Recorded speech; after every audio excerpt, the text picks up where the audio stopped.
This broadcast is brought to you by Logitech G, Motorsport Australia, Play Seat,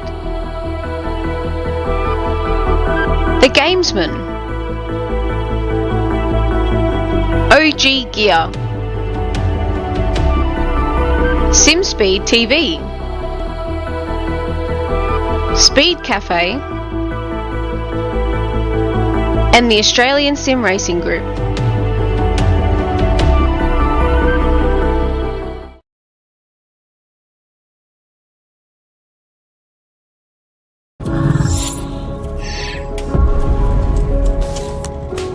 The Racing Series is a new milestone in Logitech G. All the great old wheels, the G29, the G920, the G923, they all have their own unique way of connecting to each other, but there's no room for expansion with those products. So the question arose was, what if we were to give the opportunity for the racer to switch out from a drifting wheel to a GT rim? With the wheel hubs that we've created, that's got a very specific button set, but you can replace any of the steering wheels. And the real lovely aspect to this was we could give the user, driver and the racer the opportunity to experience different genres of race. That allows drivers to craft high quality, customized setups that resonate with your individual racing style. When we start with the design, we always start sketching. Very often, once we've got sketches, we start discussing with engineering. We had 3 rounds of engineering testing or user testing where we invited in users from sim racing, and every single round of feedback we refine, the product based on what they tell us.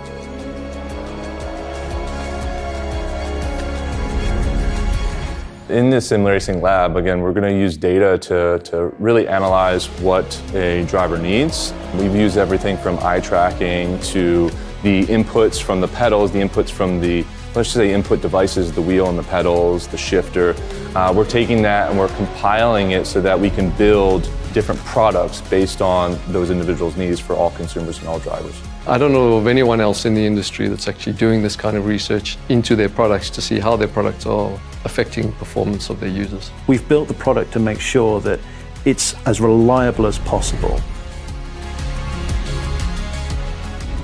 So the innovations in engineering that I'd say we're most proud of is the sequential handbrake and shifter toolless changeover. This is now a patented system, so it's really easy for the user to just switch between modes. If you give people the tools to do what they want, they will. They will just go off and have fun.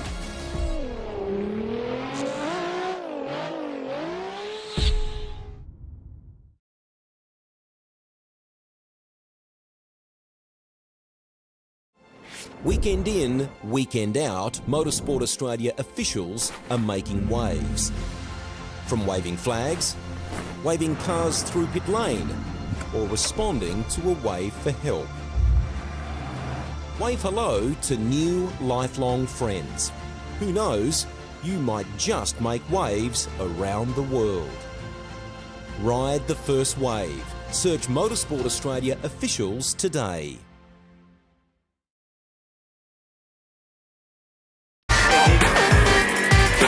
Hi, I'm Brendan Leach, driver of the number 7 Audi R8 or MPC Audi Custom Racing. First impressions of OG gear on the sim, fantastic. It feels really nice in your hands and doesn't gather up under your fingers. The sock, very breathable for me. I get sweaty feet when I'm on simulator. I know that's not the nicest thing to say. It has just the right amount of grip because your feet do just naturally move around on the pedals a little bit, and I like the way that they give you that freedom but also give you that stability that you need.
Well, it's been a long time since we were last at this mountain. It culminated in probably last year's race of the season, a 3-way stoush for line honours in the tail end, that last 15 laps of the Logitech G Pro Invitational Bathurst 1000 for 2023.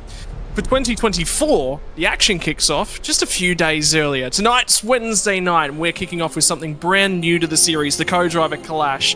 There is more than just bragging rights on offer here tonight. There is your ticket to the 2025 Logitech Pro Invitational. My name is Scott Rankin, alongside of Stephen Sandman Clark, all the way from virtual Bathurst, New South Wales. And tonight we're joined by a special guest as well. Normally he's behind the wheel of one of these impressive race cars, but we welcome him to the commentary booth for tonight for some extra special commentary. Thanks for joining us, Brenton Hobson, mate. What are your first thoughts on sitting in for the co-driver Clash tonight? Oh, g'day, Scott. And g'day, Sam, man. Welcome, and hello to everybody watching along at home as well. This is a really exciting event for us. Not only do we get to see how all the co-drivers stack up ahead of this week's Bathurst 1000, but like you already alluded to, there is one very special golden ticket into the next year's championship and a spot on the grid for someone to win. So everything to play for really for these guys, but it is a great chance for us to get a bit of a form guide as we go into this weekend's racing as well. How critical is that form guide going to be? 161 laps are going to be the journey on Sunday night. Tonight, that duration's going to be 32 laps. And to take us through all of the action, we've been preparing something very, very special in the background. Time for the first ever, ladies and gentlemen. We're going to cut to Stephen Sandman Clark. He's down in the Logitech G Hub. That's right. Thanks, Scotty. Yeah, so much on the line for these drivers. To have a dash like this it really puts an emphasis. We already know how much pressure it is on these guys to do the job around Mount Panorama. They know that they've got a co-driver and a possible championship that can happen in the background, but there's so much to happen for this racetrack that these guys all know that the preparation is key for this one. But for tonight, having a chance at a golden ticket for 2025, that's incredible. The one thing that's tricky, though, is that we probably come to one of the toughest tracks we've got on our calendar. We're lucky to have this in our backyard. Mount Panorama Bathurst, for us, it's the pinnacle of motorsport here in Australia, isn't it? You look at the track map and you think, you've got your work cut out for you. 32 laps around this place. How's the best way to approach it? I think, first of all, get yourself comfortable, but get the track map, cut it in half. Don't worry about this part just yet. This is the crucial part of the map where you need to concentrate. You get this part right for this journey, and you're going to be putting yourself in a pretty good condition for the race, not only for tonight, but the big one for 1000. But I love that there's a little bit more emphasis on the drivers and the co-drivers. There's that little bit of extra spice for these guys. Racing on a Wednesday night for a golden ticket for the 2025 championship, I think it's pretty special. And I think a lot of these guys and girls on the grid will be absolutely itching just to get tonight underway. Mate, in terms of things, it's going to be a tricky one because tonight there's not just the track map to worry about. All 6.2 kilometres opened 17th of March, 1938. Let's talk a little bit of the strategy. There is a pit window that's going to be quite crucial in this one, and why don't you walk us through it? Absolutely. So a couple of different options for these teams and drivers, and this is always crucial. It doesn't matter what sort of team you are and what race you're racing against. It's always crucial to get this part of your strategy right. So many different options for these guys, whether it be an early stop, an even split, or to go long. Now, 32 laps race distance, they know they're not going to make this race on a full tank of fuel. So they do need to put in that. They're looking at about 8 laps, which I think works out to be, I think Jay said back behind the scenes, about 38, just over 38 litres. So that's something that they'll need to prepare and think about. The couple of options is, do you pit early and do you run late, or vice versa? It depends on your start. How do you qualify? And where do these guys end up in the first couple of laps? Are they stuck in traffic? Then that's when they can utilise this early strategy and then make the chase to the end. And, of course, you get that early strategy over and done with, of course, who knows? Are we going to get a safety car? Maybe not, but everyone's going to be rushing for this golden ticket. So the chances are that it could be a safety car. So if you get that pit stop over and done with, that'll be helpful as this race goes on. I think a really interesting point to discuss with, given we've got Brenton here and an opportunity to really sort of talk to him about this one. Let's say we get a safety car and it's coming in at the end of lap 6. 2 laps worth of fuel? Can you make it? Is there some work to be done there, Brenton? Well, I guess your fuel range is sort of somewhere around 24, 25 laps if you do a little bit of saving. You've got to be pretty aggressive if you want to go further than that with your fuel save. So you get to a full length of a stint, and some of these guys are fast enough that if you're fuel saving really heavily, and losing enough time that they'll be able to come through and take a splash and come out and beat you off the lane. So it's pretty tricky. I don't think you want to be pitting too early, and on the flip side of that, you probably don't want to pit too late either and be running around on old tyres for too long. So we have got a really wide pit window, which I actually think is really interesting and makes for what I hope will be a really interesting strategy tonight. But it does remain to be seen what everyone decides is the best way to go about it. Well, ladies and gentlemen, as you can see in the background, qualifying is already underway for the 2024 Co-Driver Clash. The first time that we've put this event on, and the first opportunity for somebody to book themselves that golden ticket for 2025. Pole position as it currently stands is by the 94 car. Brody Kostecki behind the wheel sits atop the pile. That is going to be a crucial key to the early running. However, it's the youngster. He's only about 0.75 of a second behind. Rayhan Leonard sits P2, Corey Shepherd, Dylan Burst from Sebastian Varndell. Varndell's been in this series before, has the competency to get in behind this thing and run at least inside the 45 drivers to make the main game. Emily Jones, I still remember my first commentary stint for this series last year, drove probably the co-driver race of the field last season at Sandown 2023. She finds something, a magic trick out of the hat to pop herself deep inside the top 10. Who's going to be taking that golden ticket at the end of the night? That's what it all comes down for. Dyson now in the back half of the lap. Another driver that's rumoured to be competing with you for the best beard in sim racing, Hobbo. Congratulations out to Daiso tonight. Yeah, that's right. And a bit of a veteran in the supercar, really. And I love the paint that he's got on as well that you can see on screen. There's actually quite a few really, really cool retro cars that we're going to see around on the track tonight, including that one right there on screen, which I know, Sam, man, you'll be frothing at that one. What I love about this in particular, for those that don't know, this is a throwback to a Trans-Tasman racing livery from many, many years ago. But what I love about all this is that we actually have enough of a legacy within sim racing now to be able to do retro liveries just to within sim racing instead of throwbacks to things that we're familiar with from the real world. So I think this is a really, really cool one. There are a few different Trans-Tasman cars actually with different liveries, and I think this one's fantastic. Definitely one of my favourites. Oh, absolutely, mate. When I saw them talking behind the scenes about that they were going to release this one, straight away you get flashbacks to the old tax.com car. And, I think back then where these teams were getting, how's everyone trying to check up here? That was getting a bit fruitful. But to back then to be sponsored by someone like tax.com, that was huge back then. And now it's revolved into this. And exactly what you touched on, Hobbo, how good is it that we've got this little bit of history where we can genuinely bring back some of our own retro paint schemes? That's incredible. Yeah, it's such a cool thing to see. I think it's. I mean, we've been doing this for over a decade now, really, and that's long enough for us to all get a little bit nostalgic when we see some of these really cool old virtual liveries, I guess. And I'm really excited to see a few people actually paying homage to that now here in this series this week. Qualifying runs number 2 already beginning, and there's a few drivers that you saw towards the tail end of their laps. They were on cool-down laps trying to cut their way through at the back end of the field as well. Dylan Burst is going to lead the train all the way up to cutting for what is going to be his second flying lap of the night. 2:02.718 at the moment sits him in 4th place as he slides the car all the way up to the crest of the hill. Medium conditions here at Bathurst here this afternoon as well. 31 degrees Celsius in terms of the track temperature.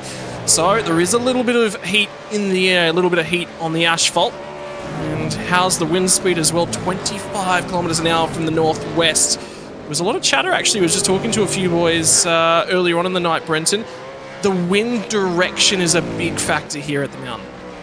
Oh, it absolutely is. I mean, we've got 2 really long straights here, and generally, depending on the wind direction, you've got a headwind either coming down the hill or coming back up, and ultimately it really affects your braking performance at the end of the straights, depending on what you've got. So it's something for these guys to factor in. Like, that's fast enough at 25 kilometres, 24 kilometres an hour, but that will really affect these guys and how they go about hitting their braking markers at those 2 big stops. So right here at the chase, and then again up at turn number 2. All the pressure on Dylan Burst as he goes for the anchors at the end of Conrod Straight. Pulls it up reasonably accurately, carries some momentum down to Murray's Corner. I was watching replays. Remember the race, the great race a couple of years ago when Van Gisbergen led in tricky conditions towards the tail end of the race. ran off at the final corner under a safety car restart. Garth Tander followed him off, and then that led to David Reynolds' first ever win from the mountain. There's always moments. Every corner's got a little bit of history. What's the lap like for Dylan Burst? 2:02.658 means that it is an improvement for him. It's one improvement in terms of spots as well. Moves himself out of 4th spot up into 3rd. Will slot Corey Shepherd down behind. Emily Jones now back to the lane. Hayden Sell looks to be about to start a new flying lap, so he will get a fresh opportunity to go out and have a crack at the mountain. No, that was the flying lap there for Hayden Sell. 14th bets with a 2:03.573. You'll be looking for a little bit more out of that one. How about Paul Young, driver that's been around for a very, very long time here, Sandman as well. We're looking to try and put his best foot forward. This is an opportunity behind the wheel of the 04. Absolutely, and you can see he's already darting to the lane, just put on a new set of Dunlops. We can see on screen Brody Kostecki, he's having a red-hot go here too. It looks like he's starting back to the lane, so it's pretty much run one and done, isn't it? You go out, do your lap and head straight back to the lane. You can't muck around too much. There's so much of an advantage on fresh tyres, so these guys will know that that's key, and they'll be heading back for fresh Dunlops as soon as they can. Out of the final couple of corners, Eddie Beswick's going to dive back into the lane as well, see if there's going to be another opportunity. Lee Ellis, another returning name from years gone by. How cool is this? There's a few marks on the right-hand side of the Caterpillar Mustang. It just means he's trial. That's good. All the way out to the limits, and we'll be talking about it, I think, on Saturday night in the middle of the top 15 shootout from the mountain. Again, opportunity with Hobbo in the booth to really talk about it. Hobbo, you would have been a part of so many shootouts throughout your time in sim racing from the mountain. It's tempting to push for 11 tenths, but this place will bite. And in a top 15 shootout, you make that mistake on one flying lap, it's all over. You're starting 15. Yeah, well, it's everything all on the table for one lap, isn't it? You only get one go at it in shootout, and it's a lot of pressure. I have done quite a few of them now, and honestly, I'm not that good in a shootout. I don't seem to put the best laps down when it's time to do it, but that's what sets apart the really, really good drivers. They just can go out and hit 11 tenths pretty much and put down an absolutely unbelievable lap time when they need to. And, I admire the guys that can do it at the very, very best of them. And, this is a good opportunity still, even though for these guys, a lot of these guys probably won't get the chance to do qualifying runs on the weekend. So it's an opportunity for them to be able to come out here and show everyone what they're capable of. We've got a real traffic jam on the pit entry. Yeah, I saw Jamie had it locked up, and I was like, what's going on there? Is he just having a... there's more coming into the lane. Yep, there it is. And he was doing his best just to get out of it, but locked it up, and then unfortunately Sel's just done a mischief. I don't know if he's got his tyres on the grass and that's what's looped him, or... It's it's tricky spot. Very easy mistake that one to make if you do come in a little bit too fast into the pit lane there. It's quite tricky, probably something that people don't really think about enough when they're putting in practice for this sort of track is how difficult that pit entry can be, and easy mistake to make. This is all starting a lap, so this is into the back of the 55 machine, Luke Rosella's teammate. Remember, they ran extremely strongly. It'll be Richie Stanaway. Now they're going to beat and bang panels as well on the run of the final corner. There will be something to do about that. That will be looked at for sure. Yeah, look, I can see the frustration there. I don't know about the retaliation there at the end, but look, we'll leave that to the stewards. But yeah, obviously, wasn't too impressed with that little bit of contact, and definitely let the feelings known about it. But hey, we've got still 5 minutes to go. They can still have got time to bounce back for that, but it'll be interesting to see what comes out of the stewards box about that one. Yeah, well, there's a few boys getting themselves into the steward's office here tonight. One of the benefits of a co-driver night is it allows their main game competitors on Sunday to take a step away and also engage in some extracurricular activities. One of the benefits is we've got Hobbo instead of being behind the wheel, although you won't be around, unfortunately, this weekend. Big side for Rayhan Leonage up and across the top. But I believe Madison Down, Jordan Ross and Sean McNamara are all sitting in and amongst the race control booth here tonight, taking on some different duties. This is the pit lane entry from Hayden Sell from a few moments ago. Oh, that was on downshift. Oh, and then he's got on the throttle and it's turned around again. Oh, it's like goes from bad to worse. But you know what? Thankfully, he was that close to pit entry, and it was at towards the last bit of qualifying, and there wasn't too much damage. So thankfully, got away with it. But geez, you want to do as little as possible as that. Come to 1,000. And I just got a message actually come in from Jake Burton as well to say, hope you enjoy our retro liveries. Maybe we could do a podcast explains in the background. So there's a lot of everyone's enjoying broadcast of Bathurst 1000. It's a real that's what I like about the expansion out to the Wednesday night as well, and the Saturday night, even with the top 10 shootout and qualifying as well. We're not just got that underway, we've also got a Porsche Cup Challenge race as well coming your way on Saturday night. So if you are a big fan of Australian sim racing and you're a fan of a few support categories, everything is expanding in the world of the Logitech Pro Invitational. Wednesday night co-driver clash, Saturday night qualifying into the Porsche Cup Challenge, and finally the top 15 shootout to bring things to conclusion. Then it's on to the big show, Sunday morning at 11:15 a.m. Lights out and 1,000 kilometres to finish up the Logitech True Force Endurance Cup. And it's going to be a big one. The first time for 2024, it's been run over 3 rounds, and we get to crown ourselves an endurance season champion for the first time ever. The final few stages of qualifying, 2.5 minutes to go. More contact at the end of the chase. And I think that might be on cooldown laps, so we might be okay there. That may not necessarily be looked at too harshly. What happened there, though? It looked like, I don't know, the Kostecki was locked up and drilled the door of the TTR car, but it was a decent hit. You can see the damage, but thankfully Brady will just head straight back. He's barely going to have enough time anyway to get back out and have another hot lap with 2 minutes 18 to go. We go to the OG Gear replay. So we're on board with Kostecki. Oh, he's made a meal of it. He tried to dodge the accident there, but unfortunately it was just going a little bit too hot. So he did his best to avoid it, but unfortunately just made that little bit of contact and they were able to push on with it. Yeah, so there's a few bits and pieces coming through from race control as well at the moment. I'm just having a quick look around. It looks like car 55, so that penalty, that contact that we were talking about from Rosella a little bit earlier on. Luke Rosella's, sorry, not Rosella, my apologies, Richie Stanaway. Richie Stanaway will be starting from pit lane for that one, so that's already been dealt with and handled. And there's more coming through as well. Car 94's also been looked at now, and car 28 for illegal escapes. Reminder that you must not tow automatically back to the pit lane from qualifying. That's a big no-no. It's always the automatic adjustment though, isn't it, Brenton? You just want to jump on that button, get back in, start a new lap. Well, I mean, it's what we're sort of, it's like the muscle memory, isn't it? And what you're doing when you're practicing and doing lots of laps is you can just do that, but you've got to be aware of it. It's something that, you know, some people occasionally overlook and forget, but it's one of the things, one of the 1%ers that you talk about. You just have to get right when you're competing at this level. Abby Williams putting in laps alongside of Hayden Veld for Sunday. He sits 7th on the timing chart, so a really, really good standout in terms of qualifying pace. What that car will look like in terms of race trim, we'll find out on the other side of this. Hayden Sell at the back end of what's looking like a quicker lap, as well as he'll come through to Murray's corner. Just a touch of the curb on the inside, runs it out, gets the power down. No, 0.3 of a second slower, so not quite able to find that one.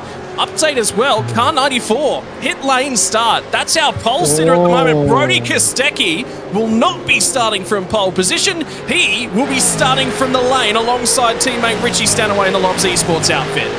Oh, that's huge. You know, we talk about what's on the line for tonight, but man, how much does everyone else behind them just lick their lips a little bit, knowing that they get that free kick, so to speak? But that's, yeah, that's pretty big. It's only a short race, 32 laps, but you know, they've still got time to bounce back from that, but it certainly makes things just that little bit more difficult for them. Well, that's all in the book, and it's already been decided. Well, that gives a huge opportunity to Rehan Leonage. Could he be finding his way into the 2025 season by courtesy of a golden ticket? There will be a horde of drivers looking to take that one off him. Final moments of qualifying being looked at the moment. The checkered flag has flown. Sebastian Vandel qualified at the moment on 5th. There is just about no other drivers. There's a couple of drivers on a lap. There's a couple of drivers on an out lap. There's a host of drivers on an out lap that are still trying to put a lap time together. Chris Coxhead at the tail end of a lap is now going to come back down to the lane. Looks like that's going to be about it. Lachlan Capel driving alongside of Robbie Gibbs. Remember, all the way back to the start of the season when chaos kicked off, this was the car that shot through to take his maiden race victory in Logitech Pro Invitational. To the final corner for Capel. Can he be kid capable out of the final corner? Will not light up the rear tyres. Gets drive. 203.463. 4.79 does improve his fastest lap, but only by a few thousandths of a second. Not much in it. In terms of James Golding, who will drive off alongside of Andrew Gilliam on Super Sunday. We'll come down to the chase, and that's an aborted lap there as well. Absolutely. That could be a trip to the medical centre as well. But thankfully he's got away with that. I don't know if that was just went in too deep, or I don't know what the story was there. But yeah, thankfully in our world, he got away with that scot-free. Well, Ryan Wood's out of 10th spot at the moment. It's reasonable drive. Might have got away without the off-track at the final corner. Smoke on the pit lane entry, 2:03.581, 0.3 of a second down. I believe that was the 543 machine who would be driving alongside of Scott Gamble on Sunday as well. So this host of cars are not on flying laps. They're just doing pit lane entries at the moment, and that is it. Qualifying is in the books, but the big story before anything starts is that the driver from pole position, Brody Kostecki, once more will take that one away, will be starting from the lane. What that does mean, though, is that Rehan Leonage will line up on a front row that's going to be empty to his left-hand side. So he will get a free kick on the run down to turn number 1. On row number 2, it is going to be the 93 machine from Lobs Esports. Dylan Bursell behind the wheel. Off alongside of him, the first of the TTR cars, Corey Shepherd in the number 29. On row number 3, we'll throw it back to Sebastian Van Del for the 900 Vermilion Esports entry, off alongside of Emily Jones, also running the same livery as Rehan Leonage. Row number 4 is going to be that of ERT driver Kobe Williams, driving alongside of Hayden Veld on Sunday. Dylan Pereira in the 777 machine will start to his outside. Rounding out your top 10 is going to be the 17 machine, Seth Brown's Vermilion Esports livery alongside of Ryan Wood in the next of the Lobs Esport cars. First cars outside of your top 10, Synergy Sim Racing, and the first of the Synergy Sim Racing cars, 033, will be Chris Coxhead. Lachlan Capel will start alongside of him. The 22 entry, which ran quite well from Sandown, Brad Ryan will be behind the wheel from the Mountain, 13th alongside Ken Latta. 89 machine out of 15th spot will be Brex Loxton off alongside of Hayden Sell on the 19 entry. Number 12 will be the racing partner of Matthew Bowler, Eddie Beswick, behind the wheel here tonight. Makes it an all ERT, row number 9, Dan Hall to his outside. Running out your top 20, it'll be the 707 of Jamie Stovold, and Lee Ellis will be off alongside of him. We'll get outside the 20 to Ty Delaney in the number 7 machine, partnering with and that one's just gone outside of my head. Brody Baldwin will be off alongside of him. The 55 entry, Richie Stanaway, will be starting from pit lane, but would have qualified in 22nd position. The 72 machine will be that of Ewan Baker off alongside of Ross Rizzo. And boy, that's a pretty looking number 36 machine that carries on over from the Sandown liveries. Brody Sentence in the 888 machine, Rick Kuznetsov's partner off alongside of Paul Young on 26th, 27th and 28th. 14th row of the grid is going to be the 205 machine of Michael Angus off alongside of that of Chad Lewis. 29th and 30th is going to be Kyle Stokes in that one, off alongside of Zachary Vlajbom out of 30th for Vermilion Esports. Outside of the 30, James Golding will find himself a long way back, and he not necessarily all that happy about that one. I think that might be it. No, Dyson failed to set a valid lap time, I believe, for qualifying, and there will be Cameron Jones and Colin Warwick to round out what looks to be a 33-car field here for tonight. Right, Sandman, I know you've been looking forward to this one because I know that you've got a few favourites up and down this field. You get to pick one here tonight. Is he on the front row? Yeah, it's no surprise, is it? I was so impressed with Rehan's drive at Interlagos for the opening round of the True Force Enduro Cup, and just to see the heartbreak that they went through, him teaming up with Madison Down, to see him on the front row, I'm absolutely stoked. It would have been a great drag race with him and Kostecki, but look, at the end of the day, he's doing really well, and mate, he's definitely my pick. I don't think that's any secret from anyone who's watching the series throughout. You know, I've been pretty good as far as tooting his own horn, and yeah, he's a great little driver, and yeah, I really like to see him get the win tonight. Brenton Hobson, I'll give you the next opportunity to take a pick up and down the field, more so because I'm sitting here and I'm going scrambling. Oh, there's so many that you can necessarily pick here tonight. There is. It's wide open, especially with a couple of guys now coming from the back. I I mean, Rayhan with the play seat pole position, all to himself on the front row. That's going to be a hard car to beat. I've been really impressed with Dylan Burse. I mean, he was so good last round, and he's in a really good spot here. But I think that there's pretty wide open. There's a whole bunch of guys that, or girls in the case of Emily Jones as well, that could all be a factor right here. It's going to be exciting to watch. And you just mentioned my pick for tonight, Emily Jones as well. Drove very, very well, very comfortably, very clean, and the lights are off, and there's a car that's stolen. Sebastian Vandel, they're going to have to dive out. Someone's going to rear end him. They've all managed to get through thus far. Somehow, he's finally managed to get that car away. It was 5th on the grid for Sebastian Vandel, but now he's absolutely buried in the field. In the meantime, the youngster, he's got the perfect start. He's got the opportunity, and for the first time in the co-driver clash, he's going to lead us up Mountain Spray. Dylan Burse right in behind him, looking for a little bit of an opportunity, but they're happy to single file out. Shepard's going to be 3rd in the run, all the way up into Griffin's Bend. Have a look at Ladder trying to slot in there, and now they will start to feed in. Sells managed to grab himself a couple of spots straight away, but you didn't expect a stalled car on the grid. Vandel's been one of the drivers that's been in this series before. He's done countless laps, countless starts, and now he's got to cut his way back through the field as well. Man, how lucky that we didn't see a massive pile-up at the start of that race. So many drivers got so close to being involved in a huge incident, but they breathed and they're racing on. And just thankful that everyone got away with it. Everyone would have had their heart in the mouth. But how's the start from Rehan? Look at him go. He's not worried about the pressure at the moment. He's just going to have a first easy cruisy lap, just hit his marks, get the heart rate down, and just eyes forward for the young fella. Huge opportunity for Rayhan Leonage. A huge opportunity for Dylan Burse as well. Another one of the young rising stars from the Australian sim racing scene.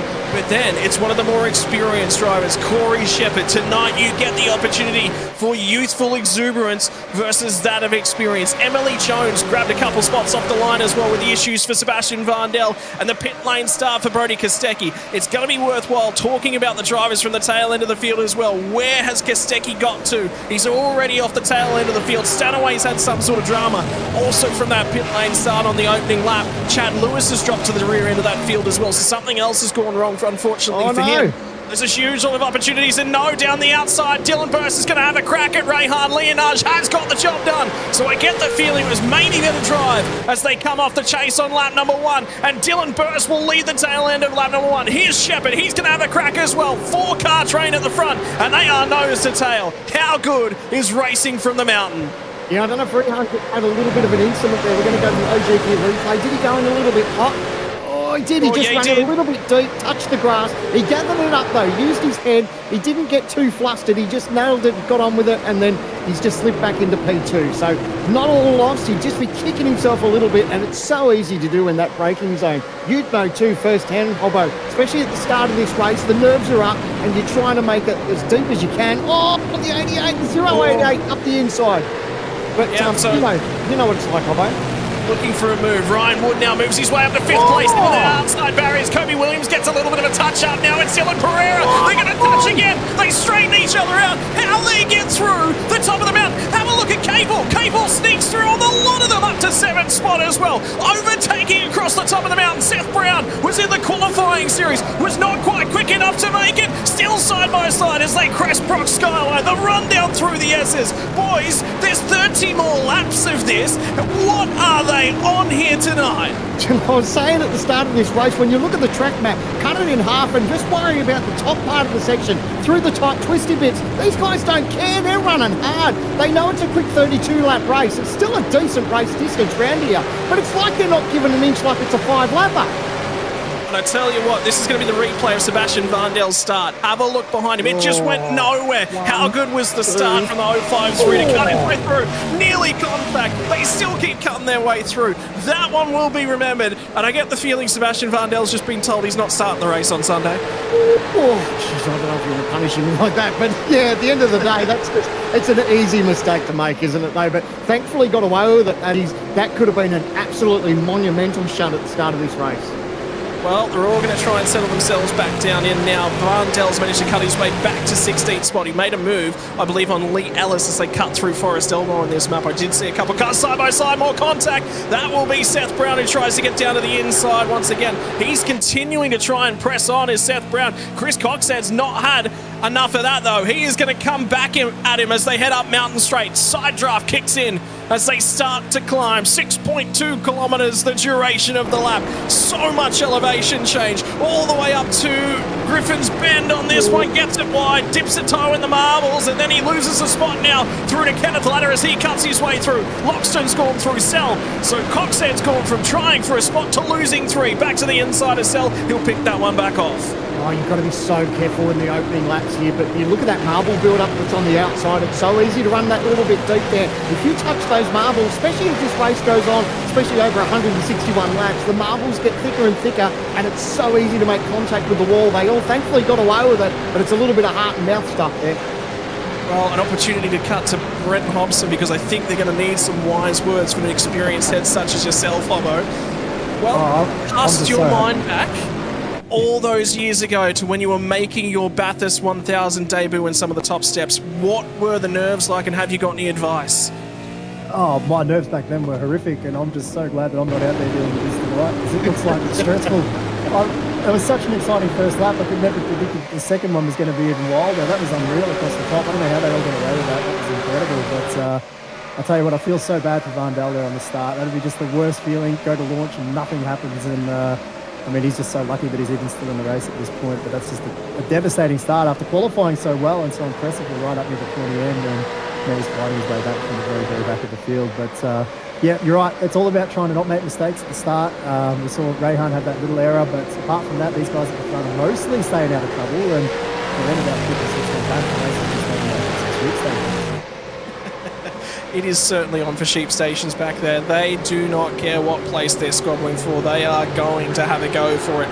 Pereira's done well to get himself to the head of that queue now in 8th spot. Lachlan Capel up to 7th spot as well. So a few drivers that are on the in crew. And we're going to get another original OG gear replay as we cut our way up and across the top. Oh, he's made contact. Now, I'm not going to say Kostecki did make contact, but when you go side by side through there, our camera just cut away there. But, geez, that's not ideal to go side by side through there, and I think there might have just been that little bit of contact. Well, I can tell you, Andrew Dyson's just been for a very, very lengthy stay down on the pit lane. There's more contact deeper in the field as well. Brad Ryan's got a damaged right front on that car. That'll be costing him some straight line performance and some downforce as well. Sorry, left front, my apologies. As we take a look at that, whether or not it's going to be contact with the wall, easy to do as they crest the top of the mountain. Everywhere you look, there's a little bit of history. There's somebody who's touched that wall at some point in time, and this will tell the story for Ryan, because I thought that car was clean a few moments ago. It was clean. Are you serious? How did they get away with that? It's still not over. He's still got the tank slap going. Sorry to cut you off there, Scotty. He still has the tank slapper going. Oh my word! This is mental, and this is a precursor really for Sunday, but it's not, because it's just a sprint race. Yeah, I think a lot of the teams will know what's on, obviously what the stakes are for tonight, and you'd like to think that a lot of the team managers will definitely. Here we go. This is the onboard from Brody. I said that there was contact. I don't know if there was. Through here side by side, bang, doored him. It's just it's impossible to go through there side by side. It's tricky, and unfortunately that coming together has happened for him. Yeah. And race control have ruled no further action on that one, as down to the inside now, looking for a little bit of an opportunity. Eddie Beswick's going to pick one more off, and it's going to be Hayden Sell. And the next car on the road was Sebastian Vandal. He got lucky to pick his way through on that most recent lap, and all the squabbling those guys were doing. 206.188 for Eddie Beswick, 207.956 for Hayden Sell. Means that is how slow they were running with all the squabbling that's going on at the moment. Ryan Wood really starting to range up on Emily Jones. He's going to get aggressive. Sandown a little bit deep. He's missed the bottom of the corner, but Emily Jones has just provided the room and said, all right, if that's how we're playing, I'm just going to step aside. I'm going to make sure that we hang on to this one. Wood forward one spot and looking to try and assault that top 3. Yeah, it was smart from Emily. She gave the racing room. She knew that she was sort of sitting there on the outside, and it was best just to roll out of it, give the position, and she can fight on. She'll probably start thinking about these pit stops that are soon enough coming, because she may be able to use that as an advantage to maybe leapfrog that car and get the position back. But good heads-up racing from Emily. She just backed out of it and gave the position away. It's only lap 5. Well, anything could happen yet across the 32 laps worth of duration as well. And her partner in crime on Sunday is off on a trip to Spain later in the year, and it's all because chaos kicked off in an FIA Motorsports game qualifier. Sat third on the road did Jake Burton, albeit he walked away with the golden ticket to go international when it all came to blows in the final laps. Could Emily Jones also find her way with a golden ticket into next year's racing? Contact, it's down at the elbow. Dan Hall's involved, so is the 900 machine. Oh, and thankfully they've all managed to get away. Yes, there was a little bit of damage between a couple of cars, but that could have been a lot uglier. It gets very narrow on that part of the racetrack. We're all quite well aware of that, but they're still trying to squabble as they sort themselves out. As we go to the OG gear replay, see nose to tail contact here. Oh, wiggly, the 900 was a little bit sideways. Oh, dive up the inside. Oh, just, yeah. We see that every year, don't we? Here at Bathurst, we see that incident every year. Got to be brave. You got to get aggressive because Van Del definitely had pace on Dan Hall, but was that perhaps a touch too aggressive? Well, race control will be the judge of that one. How about Brody Kostecki in the meantime? Cut through the co-drivers all the way up to 22nd. So from the rear end of the field, he's plus about 11 spots at this point in time. And Stanaway still struggling at the tail end of the field. Unfortunately, he's not been able to find much pace behind the number 55 Commodore. Back to the inside though for Brett Loxton, trying to get down the inside of Ken Latta. Does get it alongside. And Ken Latta was another of the drivers that was attempting to qualify through the qualification series back at the start of the year. Did not go his way. And I tell you what, the story for Ken, you know, he had a golden ticket in his hands at one point, and then the celebrations of his championship started a fraction too early. Bonus points. That is the only reason Ken Latta does not have his own seat inside the Logitech Pro Series for 2024. It's heartbreaking, isn't it? When you're so close you can touch it and you miss out on it. But nevertheless, there's still an opportunity for everyone that's in the field here. And how good is it that there's that chance and an opportunity for these co-drivers not only to put their best foot forward in the 1,000 for these teams. Oh my hell, sorry, that caught my attention. But to have an opportunity where they can take part and get their name down, lock it in the books for 2025, I reckon it's just huge for these drivers. I just looked up at my webcam feeds because I've got the opportunity to have a look at Brenton Hobson sitting in the commentary booth, and there was a little bit of a smirk that went from ear to ear. He's enjoying himself here in the commentary box. What have you seen that you like thus far from any of the drivers that you've seen, Hobbo?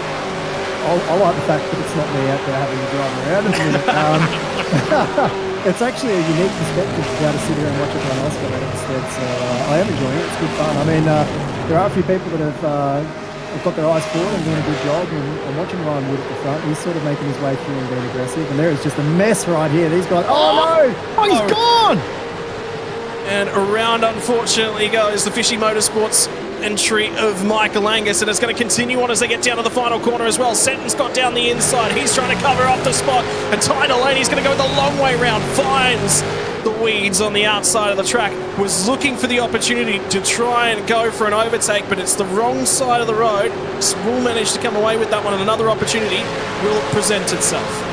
The one thing I was touching on before we went to a Kostecki replay, as we go to another OG replay, we'll watch this one before I dart off into that. And this is again with Kostecki, making positions. He's not mucking around, is he? Look at this dive inside. Oh, that might have been a bit aggressive.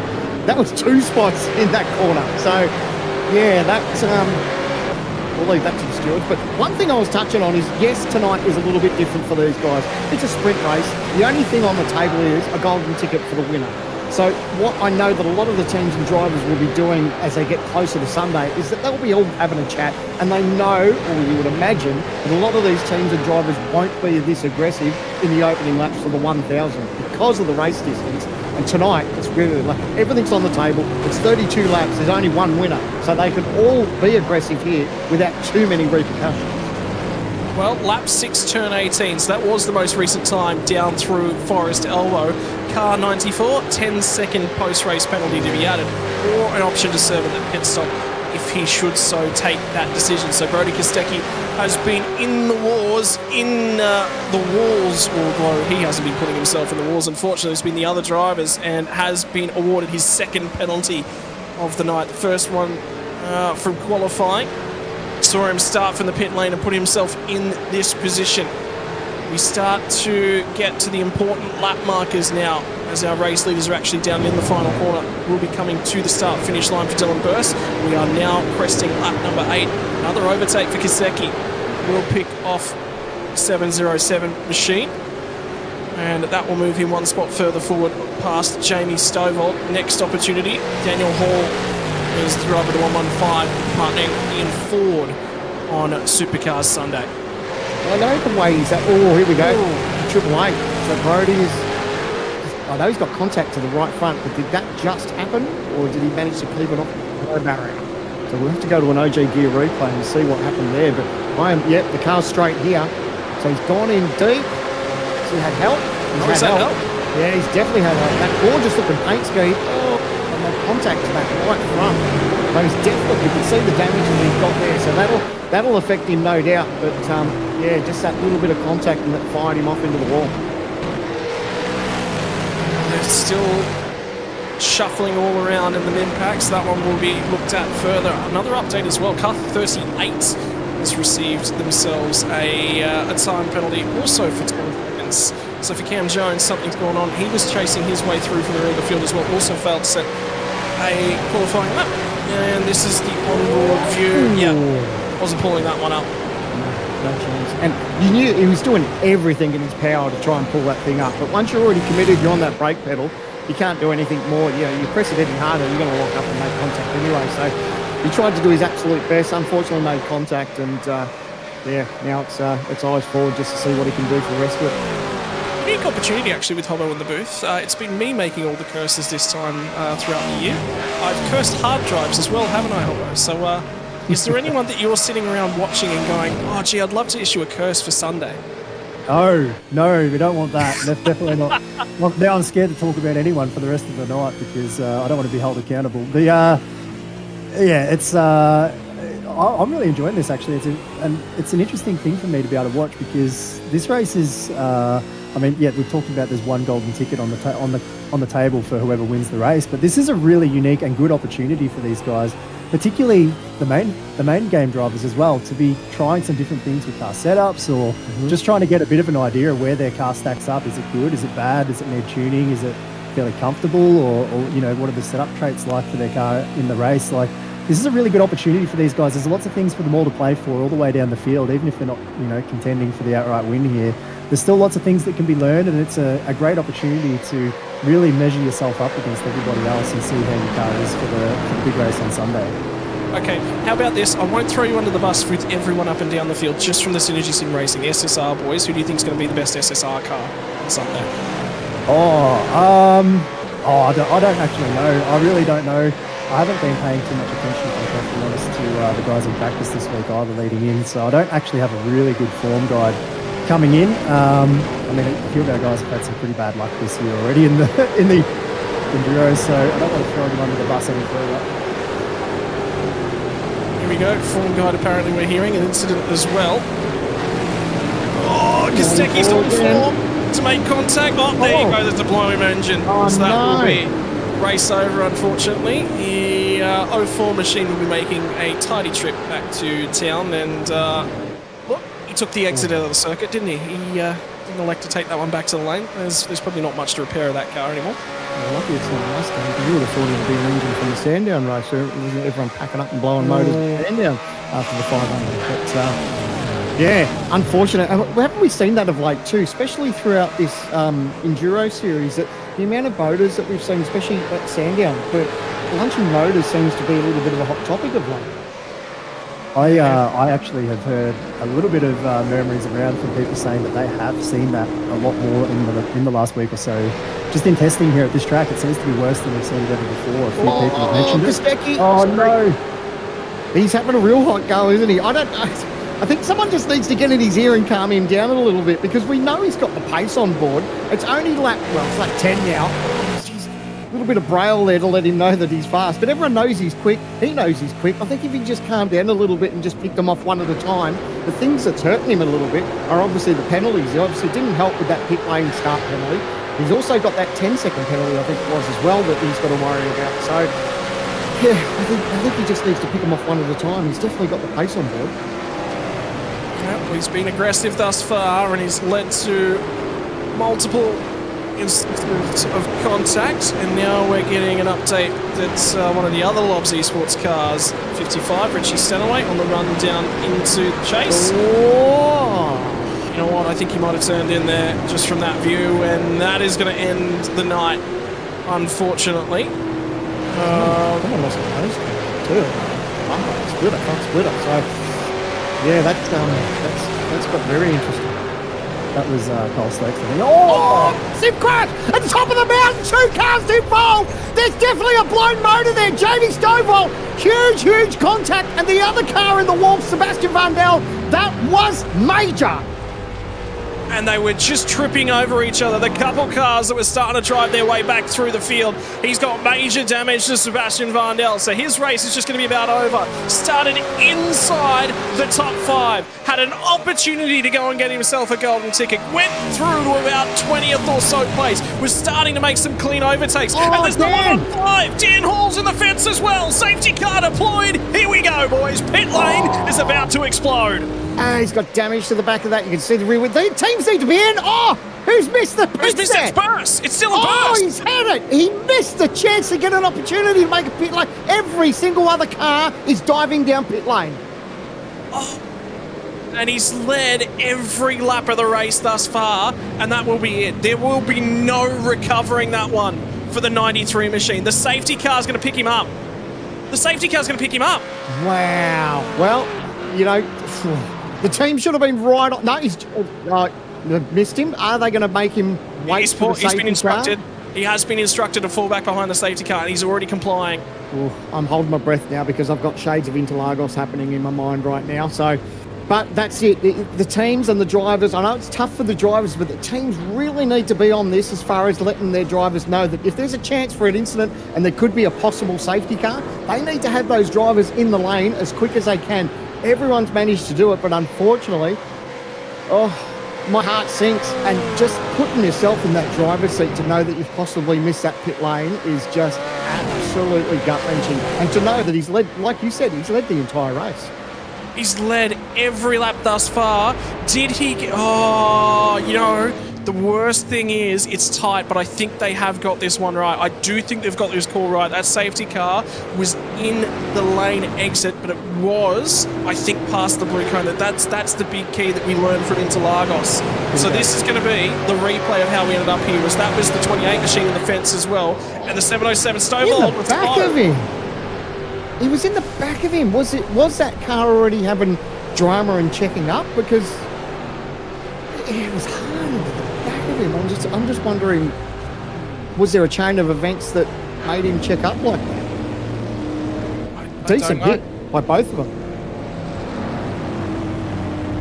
We said it was going to be treacherous. We looked at the track map and I said, you basically cut this place in half. Don't worry about the bottom part of the racetrack. It's all can be won and lost up at the top part. But here we go. This is on board. See if we can hear that. Whether he's slow. He's bumped him. Yeah, but he's bumped him. You know, people are probably going to check up. You do check up just that little bit, especially through great. Man, that's hard. He was right on his bumper, and unfortunately, as soon as you get that little tap, it's such a fast part of the racetrack, and you're basically a passenger, and that's what's happening. Albo, your take on that one? Because, I mean, the benefit is you are just a spectator here tonight.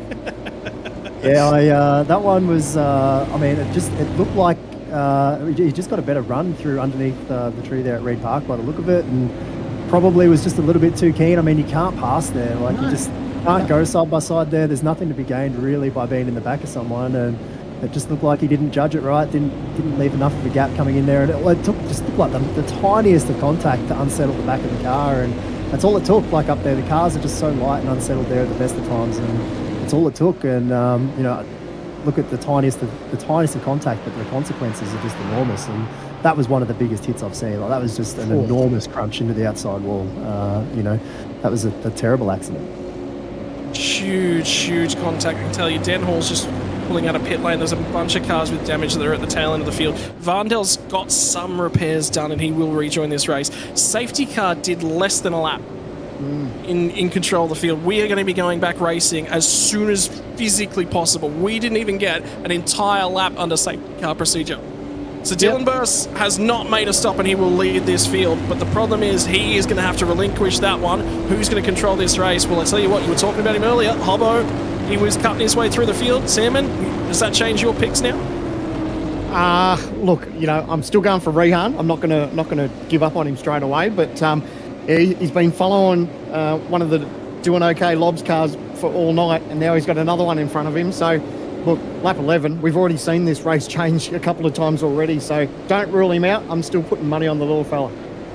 Right, so he's got an opportunity. Emily Jones now sits in effective third spot on the road. Will be fourth at the current time of asking. Dylan Burst will have control of this field. Does he wait out of the apex of the last corner? Standard place to go for a race start. We're back to green flag racing. The bulk of the field have now made their stops. It's just Dylan Burst that will have to make his, and this one is going to hurt. From the race lead, he will tumble through the order, but for the meantime, he's got control of the pack. What's he going to be able to do? And the second thing is, teammate Ryan Wood sits second on the road at this point in time, but does he have some fuel saving he's now got to do in the 088 machine? I reckon there might have been just a touch of fuel saving as they run through Griffin's Bend for the first time after the restart. Co-driver clash. Give me more of letting our Endurance Cup drivers go racing. Perhaps we might see 3 rounds of it for 2025. Boys, what are your thoughts? I was wondering about that fuel thing too, because he did jump Rehan in the stop. That doesn't mean anything, not ruling out the fact that someone might have, gone a little bit too far in the box. They might have had to reverse. But the thing that did jump into mine is, didn't go just that little bit, lighter on fuel just to save a little bit and get some track position. If that's been the case, it's worked out nice for him. Now he's just got to crunch the numbers and make sure he's got enough to get home. But the one thing that will be helping is that he's tucked up behind a teammate. And so getting that little bit of a draft, saving what fuel he can as this race goes on here for lap 12. Well, update with the incident involving Sebastian Vandel and unfortunately Jamie Stovall's race coming to an end. Yeah, race control ruled that one was indeed on the fault of Sebastian Vandel, who'll be taking a tour through the pit lane. A drive-through penalty has been issued. But now the race will recondense, and that means we've got another opportunity for this to explode into absolute hysteria around the mountain. 11 laps now complete. Ryan Wood's saving. Ryan Wood just had another big old lift. He is saving. He is going to be short on fuel, so he has underfilled this car to get some track position. He's got it at the moment, but what's the kid able to strike back with?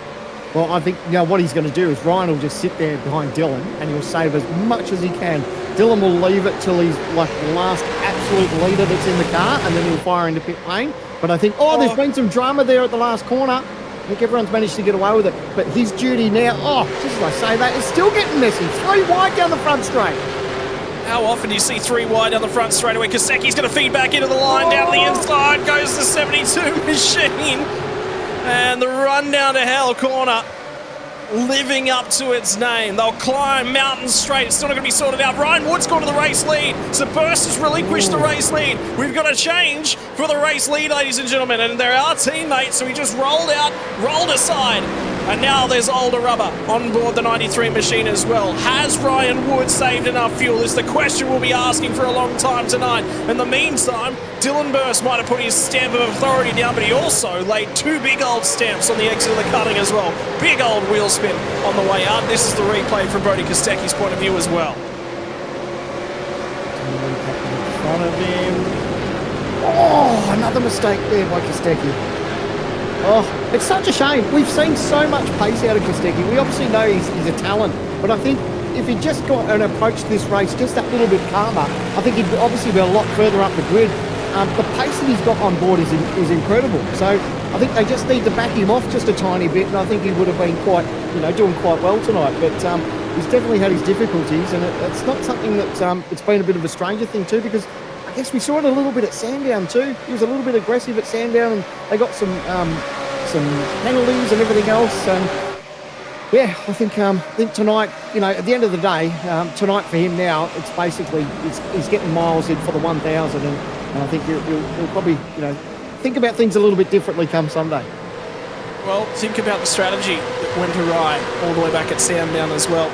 They didn't account for how long that driver swap was going to take, and the fuel didn't cover it. They had to sit static for an eternity, and it cost them. And co-driver, although he is Brody Kostecki, main driver, Jared Filsell. And what a year Filsell's been having in terms of the speed that he's been putting each and every week. Opportunity to win the championship. Well, he wasn't in it last year. Unfortunately, round suspensions as well, so we know the drivers from that team do like to get aggressive. But another one slips away. And by the way, for his trouble, he just picked up a 5-second penalty for Kostecki as well. This is another replay from the tail end of the field. Same incident. We're getting the same incident. Sorry, my apologies. This is where he locks it up. He did everything in his power not to drill it. Still made contact, but did everything in his power not to make that a lot worse. But just when a little bit late, had it all locked up, and unfortunately that was the end result. But Hobbo, how do you rate what's up going on? Oh, there's a 94 still battling. But with Ryan Wood, I was surprised that he didn't stay in behind Dylan. I guess he's hit a number as far as fuel. He's probably quite confident that he's going to go the rest of the way, especially looking at the time sheets, because he's just done the fastest lap of the race. But I was probably a little bit surprised that he wouldn't stick behind Dylan a little bit longer and just save what he could.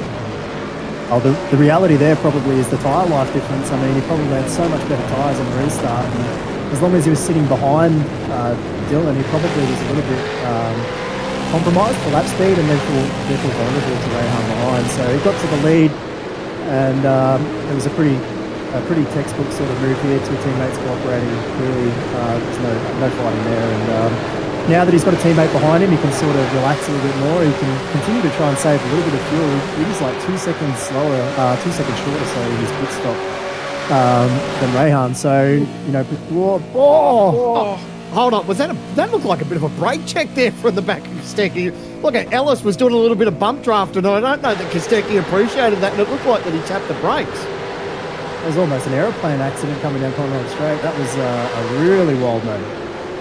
Well, Brody Kostecki's going to fire into the pit lane for the 94 entry, and there is a black flag against him. That'll be incident points. You know what? He's had contact with that many cars. That's an incident point penalty.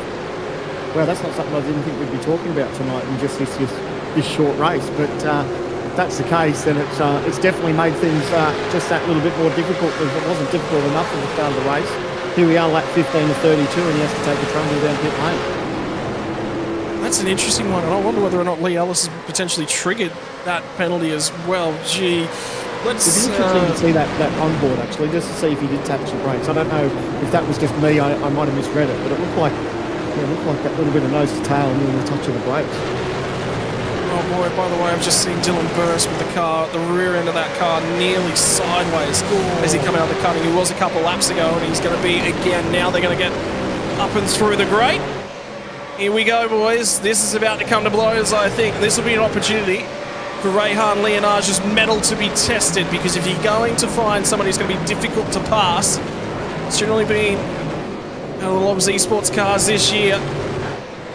Their supreme race pace has just been something to behold. What are the co-drivers like when they get the opportunity to wield? Well, they've gone underneath them, and now out of the elbow. I don't know, he's just struggling for a little bit of straight line speed. So this is the replay from Lee Ellis 1 lap ago. Okay, Ellis is on the back. He's chasing down Kostecki.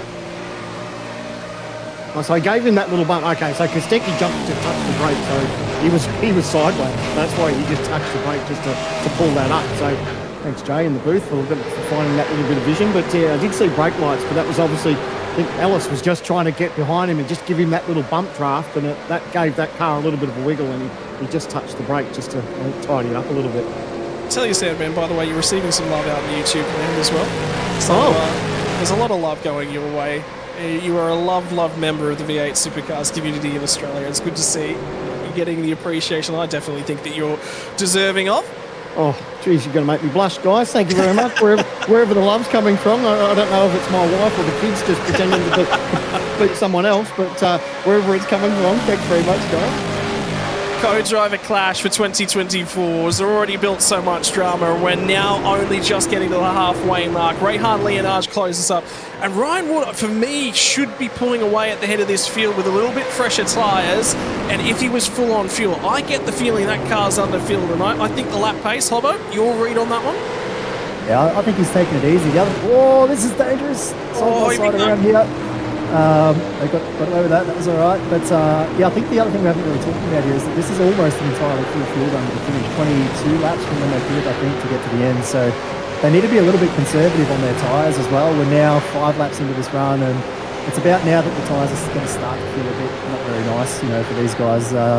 So they'll probably be trying to look after their tyres as well. They don't want to be pushing too hard too early. And at the minute, there's no need for him to go any faster because he's got his teammate behind him who is out of position, as we know, on strategy. So he's not under any pressure right now to go and drive away from the field. He can sort of look after his stuff, whether it's fuel or tyres, and just manage this one for a little while before he has to put the hammer down.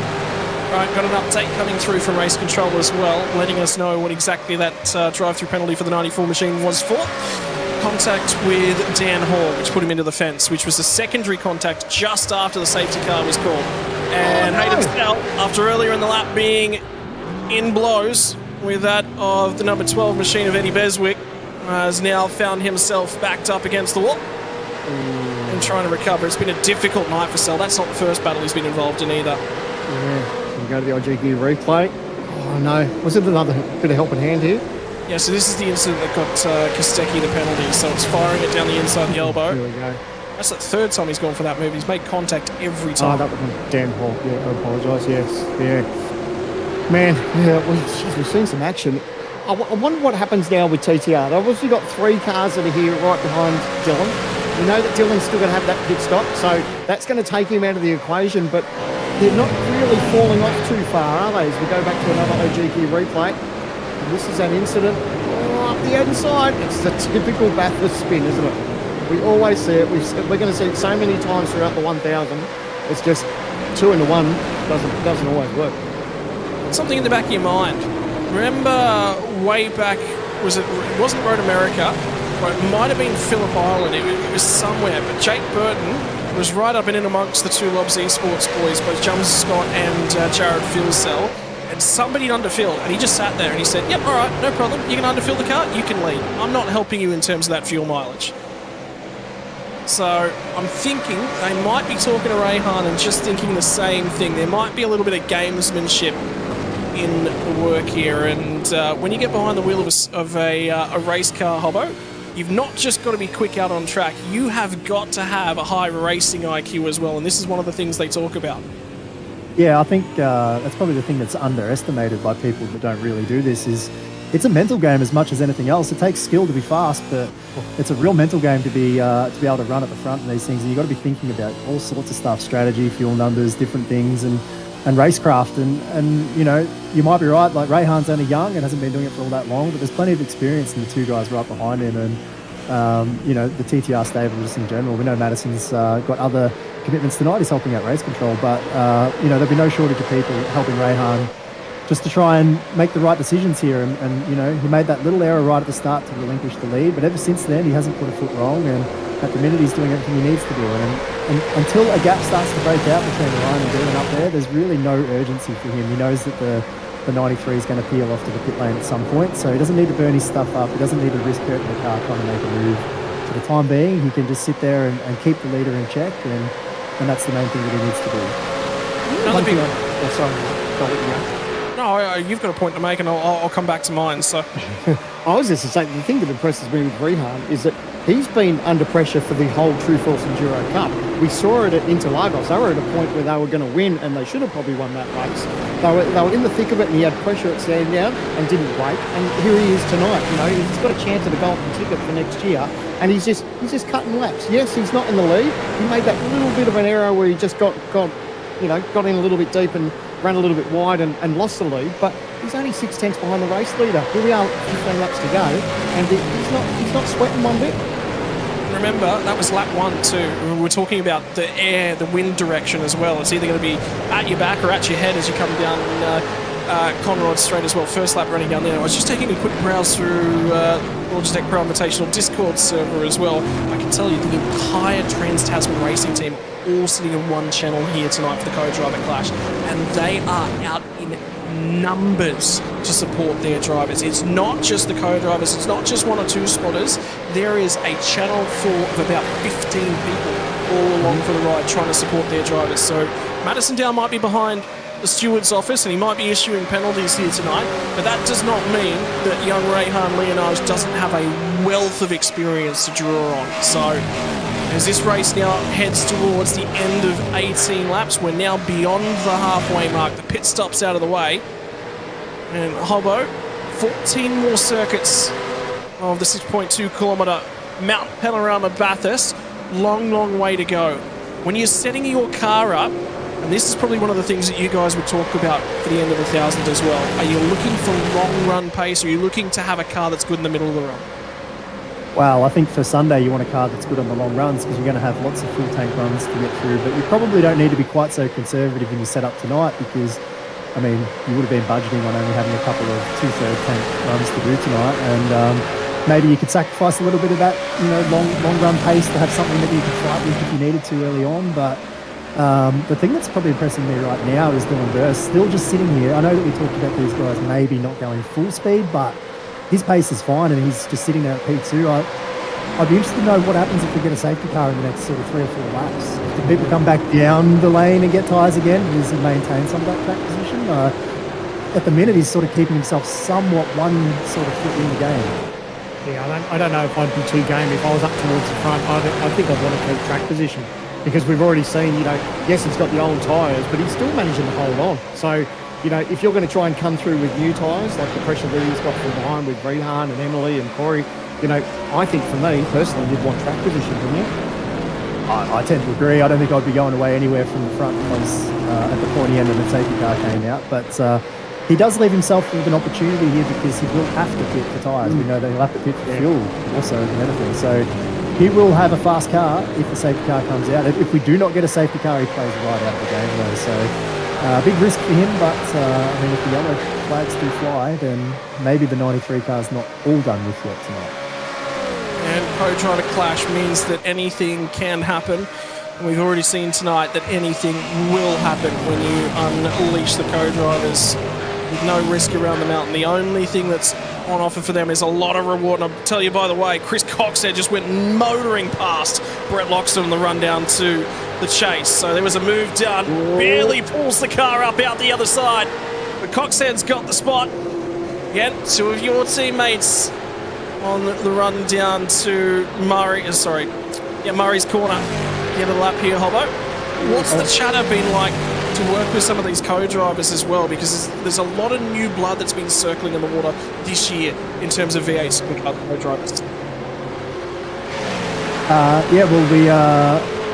The funny part about that particular battle we're looking at there with Chris and Brett is that they're not only teammates with me and SSR at the moment, they're also teammates away from the Synergy Fold there. Henry James Racing co-driver teammates over there as well. So they've got a real battle there between for bragging rights between them going on as well, which is kind of interesting to watch. But I've actually really enjoyed the co-drivers this season. It's been really cool to have a whole bunch of new faces around, like you say, and it's interesting just to get a fresh perspective. I mean, these guys are not useless drivers. These are all quality drivers in their own right, and any number of these guys racing here all deserve a spot in the grid next year as it is. But they all come to the table with fresh ideas and concepts and thoughts and processes and all the rest, and you can actually take a lot from that. I mean, we're established as main game drivers, but you can always learn something. So it's actually been really interesting for me just to have those guys around and see how they go about things and listen to their philosophies and thoughts about how things work. It's been good.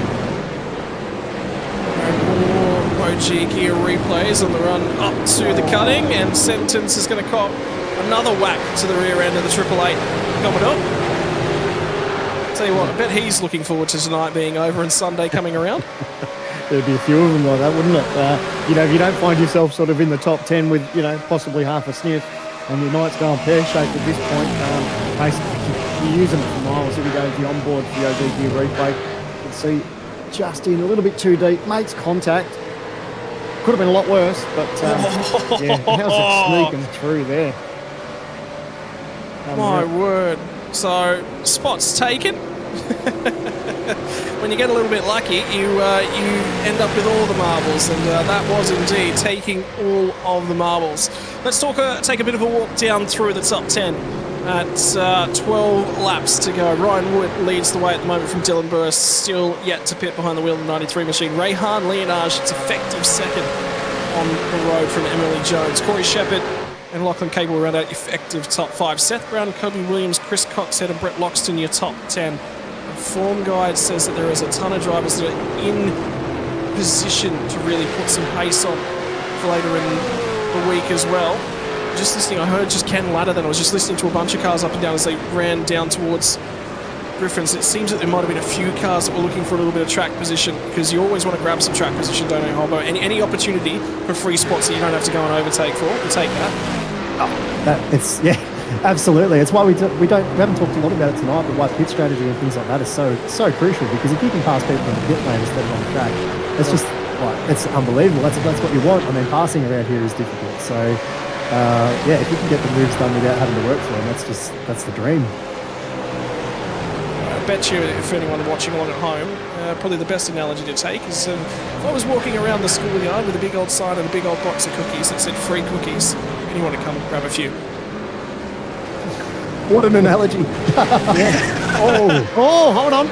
Rian's got the position here. So was that a mistake there from Dylan, or was there a little bit of contact?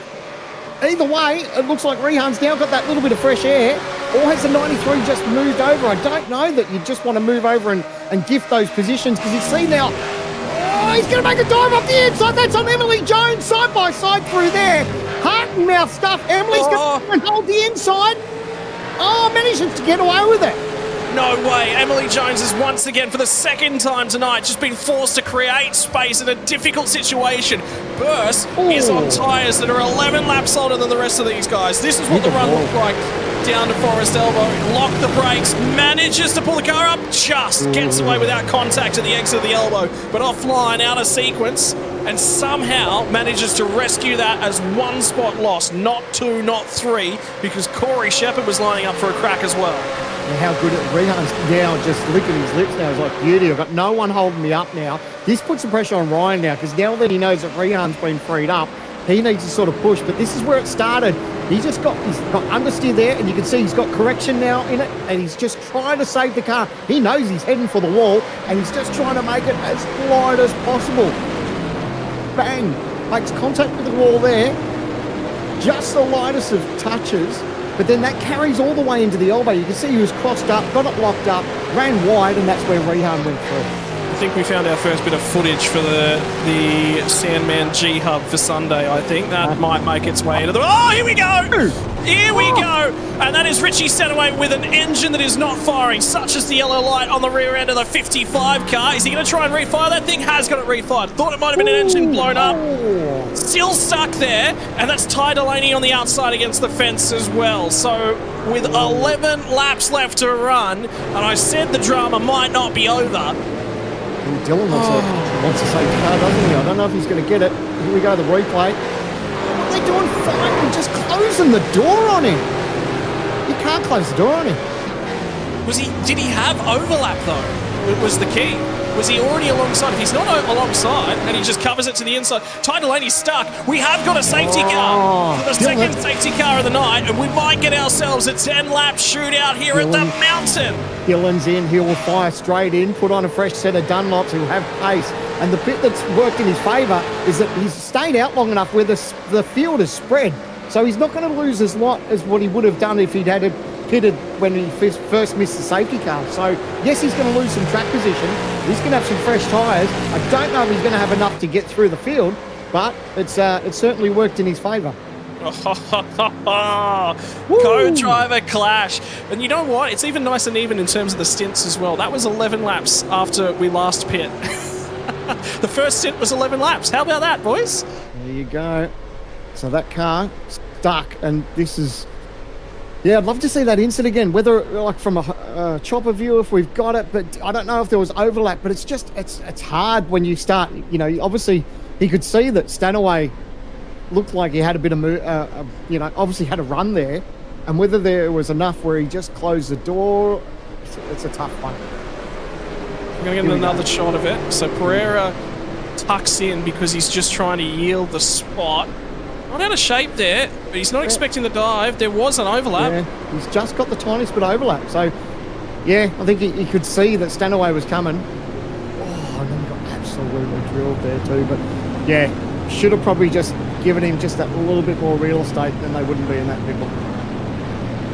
Easier said than done, isn't it, from the commentary box? I'm a genius up here, but when I'm in behind the wheel. But hey, look, the things that we can touch on now, Rehan is now right up behind, and here we go, Dylan. So Dylan's come out in 15th. So not too bad considering what it could have been.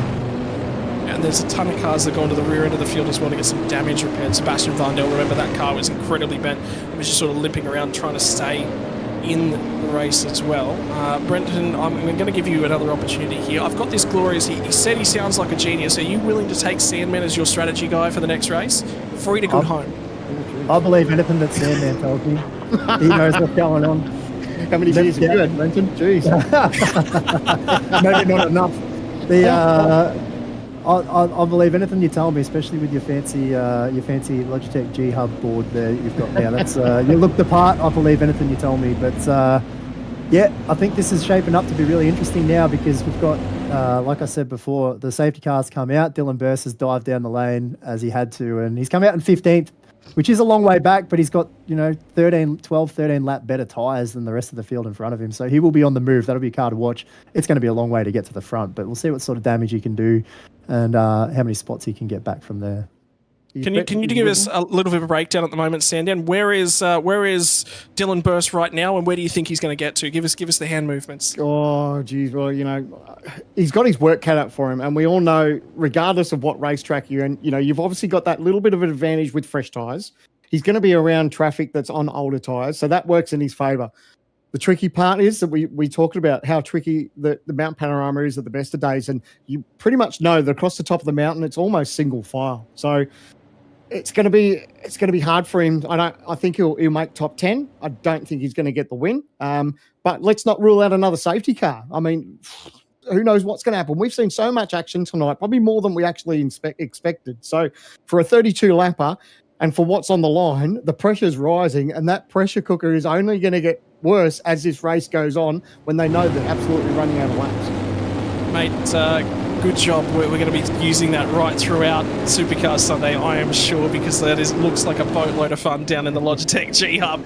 Ladies and gentlemen, if you are just tuning in, the co-driver clash has 10 laps left to run. That is going to become 9 as we go back to green flag racing right here. Ryan Wood leads the way. What is the prize that's on the cards? A shot at the 2025 Logitech Pro Invitational Championship title. You get yourself a free ticket automatically into the series. Don't have to qualify in. Ryan Wood has led the way since the pit stops. Went for the undercut strategy, hoping for a safety car. Fuel-safe gremlins are now out of the picture. He'll hold them. He'll hold them. He'll hold them. They're at the line. No. He's going to release them. Here we go. Late start on the front straightaway, and Ryan Wood's going to lead us back to green flag racing. The kid, the youngster, will go in pursuit. What has young Rehan Leonage got in store? And remember, we said Emily Jones might be in this one. Third on the racetrack. If it all comes to loggerheads up ahead, could Emily Jones skip through in that number 8 machine? Absolutely, she can. She's been there all night, and a real threat. A real threat. Like, I think Rehan's lucky that he's got a teammate there. Oh, the dive up here for the 93. Oh, big incident down to the 111. Backed it into the fence. That was him just trying to make up positions there. That's a tough part of the racetrack. It narrows right up. But here we go. Look at the front. Ryan Wood, Rehan Leonage, and Emily Jones. They're right there. Emily's really putting the pressure now. And Emily is like a star driver, really deserving. And she is here within a sniff of taking away this golden ticket.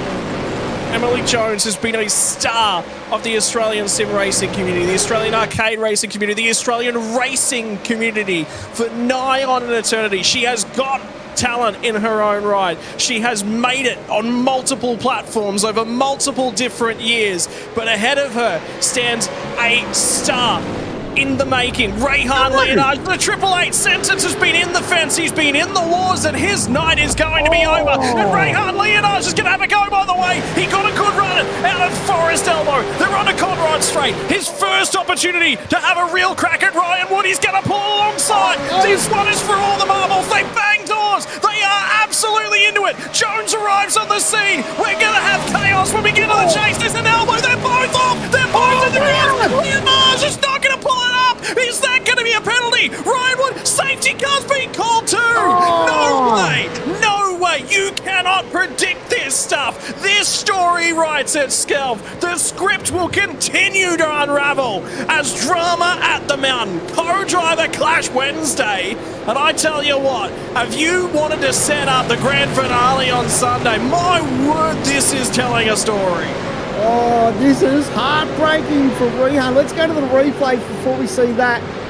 Up the top of the mountain. Oh, don't tell me it's going to be another cheeky dive here, is it? Oh, you can't go. Oh, it was a touch. Hard contact. People are just making these little moves. Oh, and then gets absolutely cleaned up.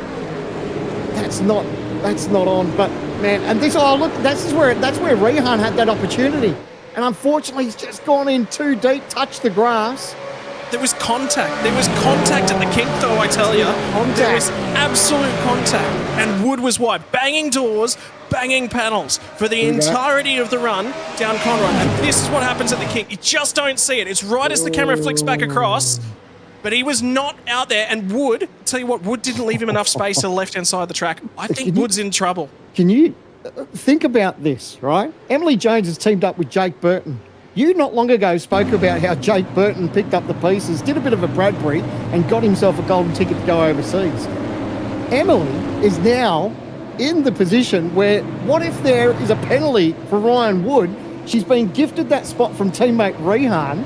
She's sitting P2. Could she go through and do a bit of a Bradbury? You know what? It was a month ago. A month and 2 days ago that happened.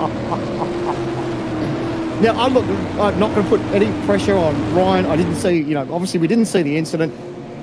I don't know what the stewards, they may just leave it as a racing incident. But now Emily, P2, the thing that I'm excited about with Emily here at the moment is that a Facebook memory came up in mine not too long ago, and her and I raced here at Bathurst about 10 years ago. So I'm stoked to see that she's in a position. Here we go.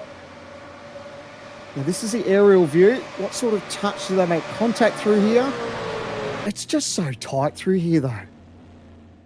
Yep, there was. It. But it's too hard. It's hard, isn't it? Like you can't. It's so hard to go through there side by side. Is there a car's width at the exit of the kink? Because he's got to leave a car's width to the edge of the road. Yeah, Rian did a great job for gathering up. Hey, we were talking about Dylan. I said he'd probably definitely make top 10. He's sitting in P12 for the moment. Oh, boy. Bad news for Dylan, though, because that incident that we saw coming across Skyline there, that has given him a drive-through penalty. It's just come up. There it is. It's brought it all to an end for him there.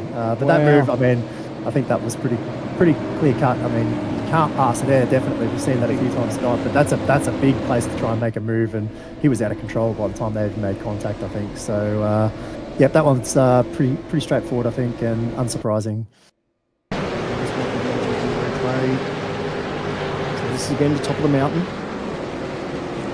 You can't put a nose in there. Look, he was already sideways. Did he look like he was already sideways, possibly? But it's just, yeah, again, we talk about how crucial it is over the top of the mountain. You need to be single file. You need to be single file.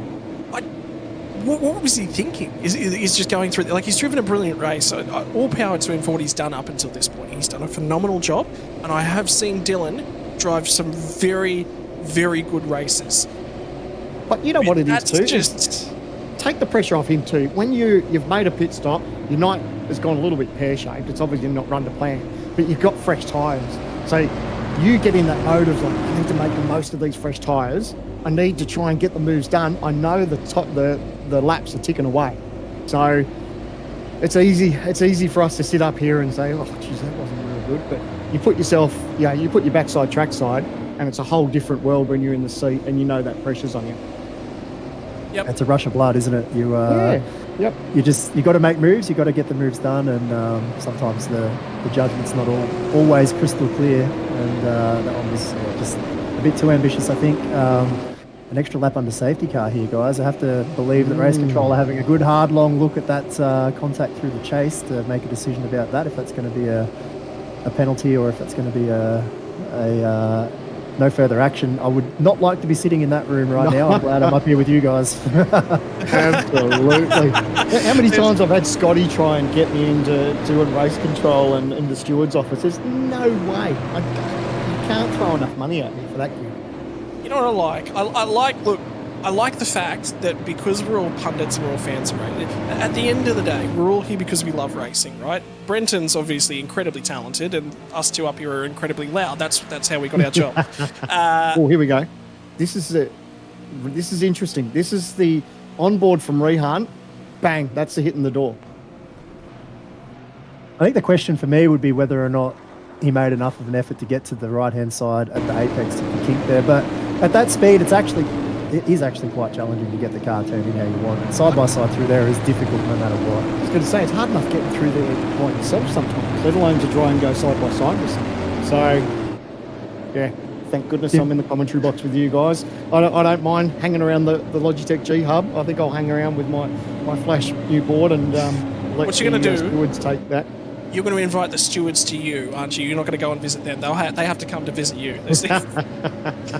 Here we go. Here's another replay.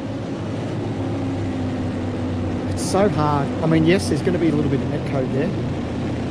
It's so hard. You go, it's single file through there, and when it is side by side, everyone's got to have a little bit of give and take.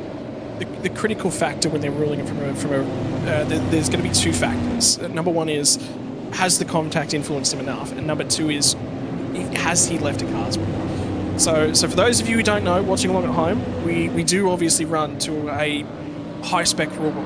And one of the things is you must leave a car's wheel at all times when there's significant overlap. Where that overlap is achieved, it's all governed by our rule. And I just don't know if there's a car width to the edge of the track there, and I think that might be the critical factor.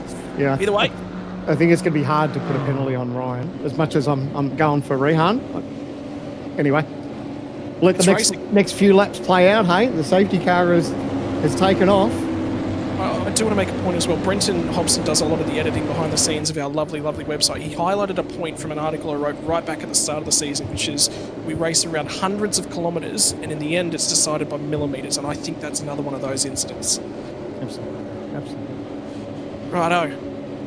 We are going to go back to green flag racing. We have got 6 laps left to run. In IndyCar, when you've got 6 cars in it, they call it the Fast 6 shootout to get into the Indianapolis 500. The front 2 rows, we are going to have a fast and furious 6 laps. The safety car was in pit lane, and Ryan Wood did not wait for the experienced campaigner of Emily Jones. He wanted to get every advantage he possibly could, and he got a few extra car lengths as they shot off at the exit of the chase. 6 more laps around the mountain. 36 kilometres is what remains before we find out who will be the first competitor locked in to the racing for 2025. Everyone else has got to wait until the end of the championship. Top 20, good automatic invitation. The rest have to qualify their way in, and it's still all on back in the field as well. Kobe Williams has been in and around the walls. He's been quick tonight. He's driven quite well. He's been inside the 10. Who's going for a move up at the pointy end? There's a few drivers who've got a lot of opportunity that are close to the front as well. Think about Lachlan Capel. He's up a whole host of spots. +8 at the moment. Our race leader, Ryan Wood, has had to overtake 9 cars tonight as well. Phenomenal performance, and the greatest overtaker of them all, Cameron Jones from the rear of the field, +14. How about the action from the co-drivers? You think you can't pass them out? Oh, big drama again at the top of the mountain. 4 cars. Another one. Cars. The track is jammed at the top of the mountain. This could be another safety car. It could be over. It could be just about all over. If they all got going, just about. And we were just talking about Kobe Williams and how he was doing so well. The 72 is also in the wall. Ewan Baker. And for me, Ewan finds a way sometimes to just get himself involved. That might be me putting my own spin on it, but I always see Ewan in other people's incidents that he doesn't have to be in. Back up at the pointy end. Emily Jones is saying to race control, keep it green. Keep it green, guys. I want an opportunity at this one. And Ryan's already trying to cut the toe down as well. Good news, the incident's clear. We are going to stay racing. Yeah, that's what she would be absolutely thinking. We go to the OG gear replay. Oh, just not enough room on exit. Turned around, and then look at the innocent party all behind there. Oh, didn't see the incident as it's happening around the corner, up over the crest, and they all got blindsided. But man, oh man, there's a few cars involved in that one. And how about Corey Shepherd? Wouldn't he love another bite at the cherry? And opportunities just jumped back behind the wheel of a V8 supercar for the first time in a while. He's been pressing forward. He's been making pace. He's been making a statement here tonight. And anything could happen from here. New fastest lap of the race, Ryan Wood. Fuel drama's no longer. No big question mark over him. He will be fueled to the end of the race. And we have got 5 more laps, 30 kilometres worth of racing action, about one of the most mountainous racetracks in the world. Man, there is so much still to play out. Cars making it in pit lane, just trying to repair what damage they've got to get to the end. Look at the damage to that cat car. The whole front end missing off it. But the battle's now up front. I think it's going to be decided by these 3, whether it's Ryan Wood, Emily Jones, Corey Shepherd. Fingers crossed there's no more incidents on the mountain. But boy, have we seen our fair share of carnage tonight. I said there was a chance of safety cars, but I didn't think we'd see. Oh, did Emily just make contact? Well, she got awfully close. I don't know if she bounced off the wall or not, but that was awfully close. Would be the left front, so we'll keep an eye on looking for damage. Look, I don't know. It looks, you know what? It looks okay. It looks like it might be okay. So down through the S's one more time. Time is starting to run out from Emily Jones. She's got to start to make that sector time. That Holden Commodore has got to sing with the number 8.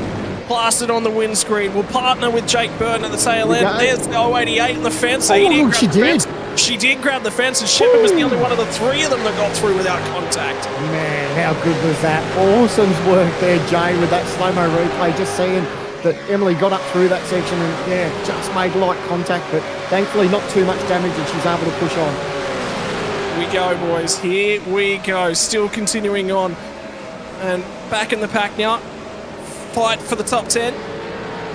This is a critical factor because it's all on for bragging rights for everyone in this battle pack right now. First slides that one down on an in. We'll steal the spot away, but we'll make contact. And look to try and hang on to that one. He's got to drive through penalty to serve. Slides it down. Remember, that's Rehan Leonard's back through the field as well, so he's going to try and pick off a spot. Yeah, again, another heartbreaking story for Rehan. You know, we obviously saw what happened there, but he's now just pushed it on, uses it as a little bit of a test session now just to get those extra laps in for Sunday's race. But I tell you what, it's all happening up front here. Ryan Wood keeping an eye on his rearview mirror, seeing what Emily Jones is doing, and I guess Emily will be starting to think, you know, if she's got Corey there, another TTR teammate, you know, if Corey feels like, could he get up to the front? Does she move over and let him have a crack? Does team orders come into play like that? Or does Emily just try and keep pushing? The gap is down to half a second now between Emily and Ryan Wood. Just going to wait and see. Oh, look at Ryan. Oh, he's sideways. So lots of wheel spin now. Time is running out though, so there's 4 more laps left to run as they cross the start-finish line to start lap number 29. So she's going to make some more time. She's taken 2/10 out of Ryan Wood at this point on the lap, and he was wide there as they come up and across the grade as well. They're going to get to the top of the mountain. They're going to crest Brock Skyline and sail down through the S's. And it's time to start biting your tongue just a little bit. Everything's on tenterhooks. Could this be what it looks like in a few days' time on Sunday? And now, I was going to say, would Emily move over? No, she's not moving over now. Now that she can see the back of that of Ryan Wood's car, look, he's moving around again. So he's really struggling with rear grip by the looks of it. I mean, he's obviously pushing, but Emily can see that, and that's just like a dog to a bone to a dog, isn't it? Like, she's just like, she can see that he is moving around on that racetrack. So that's given her just that little shot in the arm. It's down to 0.2 of a second now. They are getting closer and closer and closer. 3 more laps, 18 kilometres, and now he's a little bit wide as they get down to the chase. And he's led a significant portion of this race now as Ryan Wood. Now he's in defence mode. Now he's fighting for life. Now he's fighting for survival. He's going to go to the outside as Emily Jones looks for the crisscross. Shepard just about gets into the back of Emily Jones. They're fighting a little bit further behind. Contact made with Seth Brown now as well. So he'll go around. It's still all over the place. Rayhan Leonage is going to get a piece of that one. But now it's down to just over 2/10 at this point in time. The lap time, 4/10 of a second she took out of him on that most recent lap. Is Emily Jones going to win the co-driver clash with 3 laps left to run? It's a 3-car fight. It's a stoush. She's looking for the run. Is he going to cover? No cover for Ryan Wood as they get to Griffin's Bend. Where are you sending this one if you're in Emily Jones's position now, Brenton Hobson? Oh, you got to get a run down the Conrod Straight and have a look down at the end of the straight. Surely that's the one. There are a couple of spots, the final corner, turn 1, turn 2, but it's got to be down at the bottom end of the track. Here across the top, you just got to get in line, try and look after your tyres, get yourself in good position as you get the Forest Elbow, because that's where you need to get a good run and put yourself in position to pass. And 2 laps ago, I would have said, that's so close there. Yeah. 2 laps ago, I would have said that it looked like Emily was struggling, and last time through, it looked like Ryan was struggling. So these guys are just right on the limit here, and they're giving it 100%. Well, 3 laps has become 2.5 as they come down and cut their way through. This shot is brilliant of Ryan Wood. Well, if that was a real-life ring mirror, that is somewhere in the rear view. That one is no longer attached. They're known as feelers when you go to a street circuit. And Bathurst, well, it is a street circuit of sorts. But this time across the top, Ryan Wood has managed to make just a couple of 1/10 of a second. So that buys him another lap as they get down Conrod here. Now Corey Shepard. Think about Emily Jones. She's been in this position. She's had opportunities as well, so she knows what she's capable of. Corey Shepard will be thinking about that as well. But teammates, does he think about a send to give himself an opportunity? It's got to be this lap. If he's thinking about it, he's going to need a lap to get there. And I thought Wood was a touch out of control under brakes, so he looks like he's weak at the end of Conrod under brakes as well. So that's going to present an opportunity. They're all sideways here, Sandman. Yeah, it looked like Wood just got his left rear on that grass just as he got that ripple strip as well. Wasn't out of control, but geez, he was cutting it close. He knows that pressure's right there, and if he makes the slightest mistake, Emily and Corey will be right through. So it's basically down to these 3 now. It's going to be about who can make the least amount of mistakes in these last 2 laps here at Mount Panorama. Well, the run out of Hell Corner 2 more times through the rest of the track. It becomes 1 more time out of Hell Corner as they complete that one. First box check to the middle of the road. Ryan's going to cover it. Does Emily try and go the long way round? No, she tries to fill the rear view mirror. He's compromised at the apex. He took a shallow entry. Now she's going to try and carry the speed. She's right there. She's just about making contact with that rear bumper of the Lobs Esports car ahead of her. This is an opportunity. Swings to the outside. Ryan's forced to cover again. He's defending, and that's a psychological advantage. First point, Emily Jones. Yeah, absolutely. You can see he's driving out his rear view mirror more he is out the front windscreen. So knowing that Emily's putting that pressure on him, that's exactly what she needs to do, is just hound the back bumper and just let him know that she's right there and she'll attack if he makes one mistake. Well, he was now wide as well as they cut across the top. More contact we're hearing down at Griffin's Bend, and once again the rear end of Dan Hall into the barriers as well. So that's going to put paid to the remainder of his night. Slide as they come out the dipper, but a big slide out the other side for Ryan Woods. Little bit offline. He's had to get to the brakes nice and early to pull that car up and get it accurate. Big exit off of Forest Elbow this time. The second to last time off of Forest Elbow. When they get down to the chase, there's going to be about 7 kilometres left of this racetrack. It'll become 6.2, and we'll see a white flag as well. We're running out of time. That looks a touch too far back, but the run's coming. Yeah, she's coming. Yeah, you're right. She's too far back. But don't rule it out, though. She may put a sneaky dive up the inside. Just puts pressure. Ryan has to cover. That's going to hurt his entry a little bit. So she can see. She can carry a little bit more pace. You can see right there. She's thinking about how close she can be and possibly look up the inside. But they cover. Ryan can see. She goes to the outside now. 3-1. Anyone can win this with 1 lap to go. And now Ryan is just looking at that rearview mirror. Got great drive off the final corner. White flag in the air. 1 more lap to go. Give me more of this. Co-driver clash has been supreme on a Wednesday night to cover for the series moving to Sunday night for about this 1,000. Slides it all the way out of turn number 1. Hell Corner for the final time. The final 6.2 kilometres has been navigated. Ryan's got a good run. Emily's not quite close enough as they go underneath the Petters Bridge for the final time tonight on Mountain Straight. The run to Griffin. She's not quite there. Hasn't forced the cover.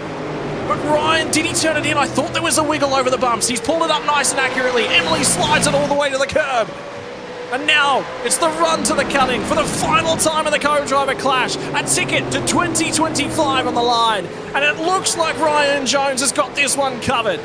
Yeah, but what she's trying to do, she's not doing anything silly at the moment. She just wants to stay in contact because she wants to make that last-ditch effort down the straightaway. So she wants to make sure that she hits all her marks, trying to get as close as she can and maybe close up that margin down the straight. But this is what she needs to do. Nice and tidy, hitting her marks. So far, so good.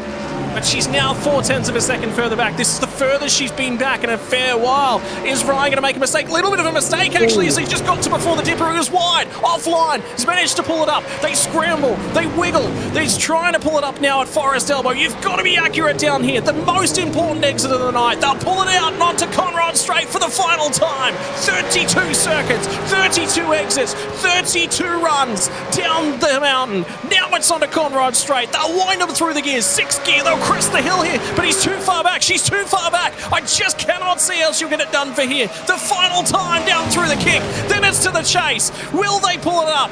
Yes, it's been pulled up. Ryan's covered it. Does he get the car accurately pulled up? She's in there hot. She had a crack. She got really, really close. But it's going to be Ryan Wood. First ticket for 2025. The co-driver clash. One more corner to navigate. It's Murray's. He's got it through. Bounces it across the curb. And he's got the job done. Ryan Wood, he's going to be there in 2025. He's the victor of the golden ticket. But what about the racing action? The co-driver clash was supreme for a Wednesday night action. And I get the feeling, whilst it might be the first, it won't be the last. Awesome job there from Ryan Wood. He had so much pressure throughout that race. Got the job done in the pit. Have a look at this. This is a battle for 4th place on the OG Gear replay. These guys not giving an inch into the braking zone. It's a dive up the inside. Is he going to be able to pull it up? Oh, there's no contact. Awesome driving, run wide. Look at him, nose to tail. Look at him not giving an inch. And it goes all the way on down to the final corner. Ken Ladder gets involved, gets contact, gets turned just before the final corner. It was a phenomenal drive up until that point. Did we see everything tonight? All that and the kitchen sink. And Brenton Hobson sits back, looks back at the night of action from the commentary box and says, "Gee, boys, I've had enough of Bathurst for this week. I think I'm glad I'm taking Sunday off." Oh, you're not wrong. Oh, it's awesome to watch it from up here, that's for sure. But that looked like it was chaos out there. I'm glad, like I said, that I got to enjoy it from up here instead. But what a race! Like that run to the finish, that was just so good to watch.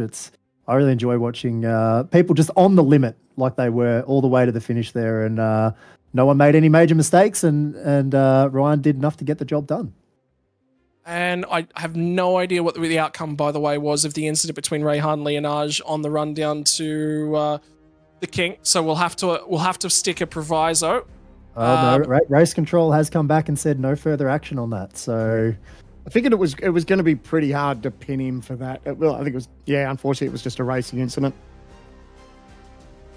And it is what it is. So Ryan Wood will accept the golden ticket for 2025. How cool is that the first qualified driver for 2025 comes from the co-driver clash? Not from the qualifying in, not from any of that. It comes from the co-driver clash here on your Bathurst Week celebrations. Emily Jones gave it everything she had, took it to Ryan Wood every step of the way. Corey Shepherd comes home in third, was right there in a reasonably quiet night at the office. Chris Coxhead got on the loud pedal, got aggressive and got some overtakes done to fourth. Lock and capable home in fifth. Brett Loxton from Rehan Leonage, Ken Ladder, Brad Ryan and Seth Brown round out your 10. I'm out of breath after that one, so it's going to be Sebastian Vandel from Hayden Sell. Vlajbom burst, got back to 14th, didn't get back any further than that, had the drive-through penalty to survive. Eddie Beswick from Ross Rizzo. Daniel Hall will not be very, very happy with the way his co-driver clash has gone. A couple times in the fence. Kobe Williams, another one of the drivers to suffer, and Andrew Dyson with that early issue and contact with Brody Kostecki. Ewan Baker, 3 laps down. I don't necessarily think that he finished the night off. I think it might have been an early exit, unfortunately, for Ewan Baker. And then we get into the list of drivers with chaos that unfolded around them. Cam Jones, Leah Ellis, Richie Stanaway, Brody Sentence, Chad Lewis, Dylan Pereira, Ty Delaney was difficult to see that car stuck in the fence. Kyle Stokes, Brodie Kostecki, 18 laps down and retired early. Colin Warwick home in 30th. And of the 33 drivers, there was a few more to finish out racing action as well. Jamie Stovald from Michael Angus, Paul Young, and James Golding, unfortunately not making the conclusion. So Golding, not making a conclusion of lap 1. And in terms of things, we're going to drop to Sandman. He's back down in the Logitech G Hub. It's getting we've only had it available to us for one night, and I get the feeling there is going to be a track worn into your carpet the way that you are enjoying that booth. Mate, I think we're pretty blessed, and it's only the start. You know, we're obviously going to be able to utilise this as our series goes on, but hopefully as we delve into Bathurst too, 161 laps, 2 drivers, and there's so much action that can happen. We've seen tonight, it's just 32 laps, and look what we had to deal with. Obviously, you'd like to think that the pressure will be down a little bit for the 1,000. People will be a little bit smarter about their racing and probably about their manoeuvres that they think about. But, man, if anything is like, who would have thought we'd have this sort of action for a Wednesday night? But when you put a golden ticket on the line for 2025, that really raises the stakes for these guys. Yeah, stakes went up a notch. The aggression went up a notch. And the drama, the chaos. Oh, yeah. When you join us for Super Sunday, in terms of your Bathurst week for 2024, the chaos will certainly not be that high. But before we get there, your Saturday night worth of racing action, well, Saturday the 21st of September is coming to us in just a few days. What does that look like? Well, in terms of our program for Saturday, we're going to be kicking things off with the first part of qualifying. It's going to be the entirety of the field all in a session. We're going to decide our top 15 out of there who'll move on to our shootout. Qualifying is going to kick off from 6:30 p.m. 30 minutes session in terms of the qualifying. After that, though, it gets to be a little bit more fun. The second of our support categories for the weekend will be along as well. From 7:10 p.m, we're going to have our Porsche Cup Challenge race. Qualifying for that one is going to be at 7:10 p.m. with a 15-minute session, followed by 55 minutes worth of racing action, all live to us from 7:25 p.m. Australian Eastern Standard Time. Then it's on to the big one from our Saturday coverage, the top 15 shootout. You get one lap, you get one opportunity to see if you can start on the front row. Is it better to go early in the session? Is it better to go late in the session? Conditions tend to change. 8:30 p.m. if you are interested in seeing who will conquer the mountain on Super Saturday, we'll kick things off for the top 15 shootout. If that wasn't enough, well, there's nothing quite like a Bathurst Sunday. Something to get your engine rumbling. You get up, you get the bacon and eggs ready, you get the bun ready, you get the coffee ready, and you strap yourself into the sofa for 161 laps.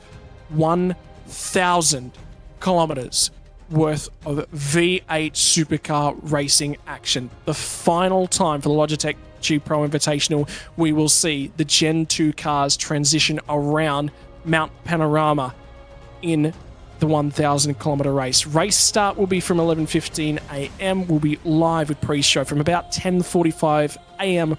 on your Super Sunday. Hobbo, any thoughts as we transition into qualifying? Is you reckon there's a few guys that might just have qualifying gremlins in their cars, a few guys who might just have a quicker car on the Saturday? Oh, I think that there'll be lots of people who go back scratching their heads after qualifying and the race tonight, and plenty of people go back to the drawing board, I'm sure, with a big weekend coming. And I just think that like tonight, how good was it to kick off our Bathurst week? Like, it feels like such an event now with the Wednesday night here, then the Saturday and the Sunday on the weekend. It's a great way to kick this off, and if that race was anything to go by, we've got a hell of a week worth of racing coming up. What about the fans riding along at home? If you've enjoyed everything that you've seen here tonight, don't forget to jump on over to the Logitech Pro Invitational Facebook page. Let us know, was the co-driver clash a success? Is seeing Ryan Wood already locked in for 2025 what you wanted to see on your Bathurst week Wednesday night? Will you be joining us for Super Saturday as well? And the Porsche Cup Challenge, what's going to be unveiled when we get all the way around to Saturday? Sandman, your thoughts on having an extra couple of events tagged into this year's program?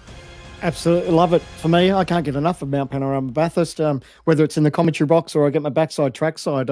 Maybe I need to throw some money around somewhere and see if we can get, well, wouldn't call it a celebrity race, but maybe we could get some sort of commentators race or something going around the mountain. But yeah, I could never have enough action. I think the Wednesday night thing was an absolute success for a golden ticket, and it just pumps me up for Saturday. I can't wait. One thing I just thought about is the Porsche Cup actually has our wet weather tyre compounds, and rain is a potential. Could we see rain on Saturday afternoon? The only way to find out, ladies and gentlemen, is going to be to join us here. Like we said a little bit earlier, it's going to be live from 7:10 p.m. for the Porsche Cup Challenge race, the qualifying session from 6:30 p.m. Australian Eastern Standard Time. We'll see you guys all live from them. On behalf of Logitech, on behalf of OG Gear, on behalf of the Gamesmen, Playseat, and all the other sponsors, the series, the drivers, and everyone that brings you racing for the Logitech Pro Invitational, this has been your co-driver clash. It sets the scene for the biggest week in sim racing motorsport. We'll see you all live on Saturday evening. Who will take qualifying? Who will take pole position? Only a few days to find out.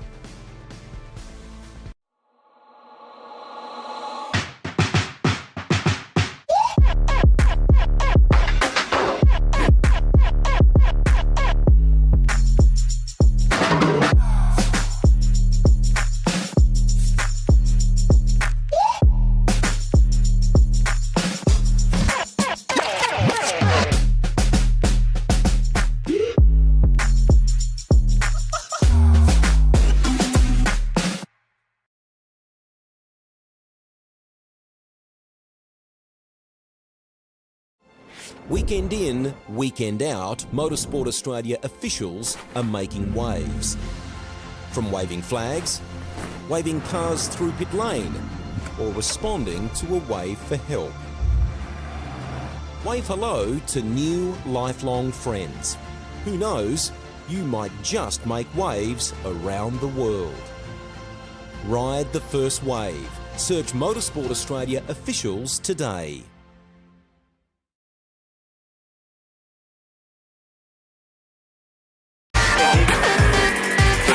Hi, I'm Brendan Leach, driver of the number 7 Audi R8 or MPC Audi Custom Racing. First impressions of OG Gear on the sim, fantastic. It feels really nice in your hands and doesn't gather up under your fingers. The sock, very breathable for me. I get sweaty feet when I'm on simulator. I know that's not the nicest thing to say. It has just the right amount of grip because your feet do just naturally move around on the pedals a little bit, and I like the way that they give you that freedom but also give you that stability that you need.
World of Outlaws Dirt Racing 24 will be available September 17th. Pre-order your copy today.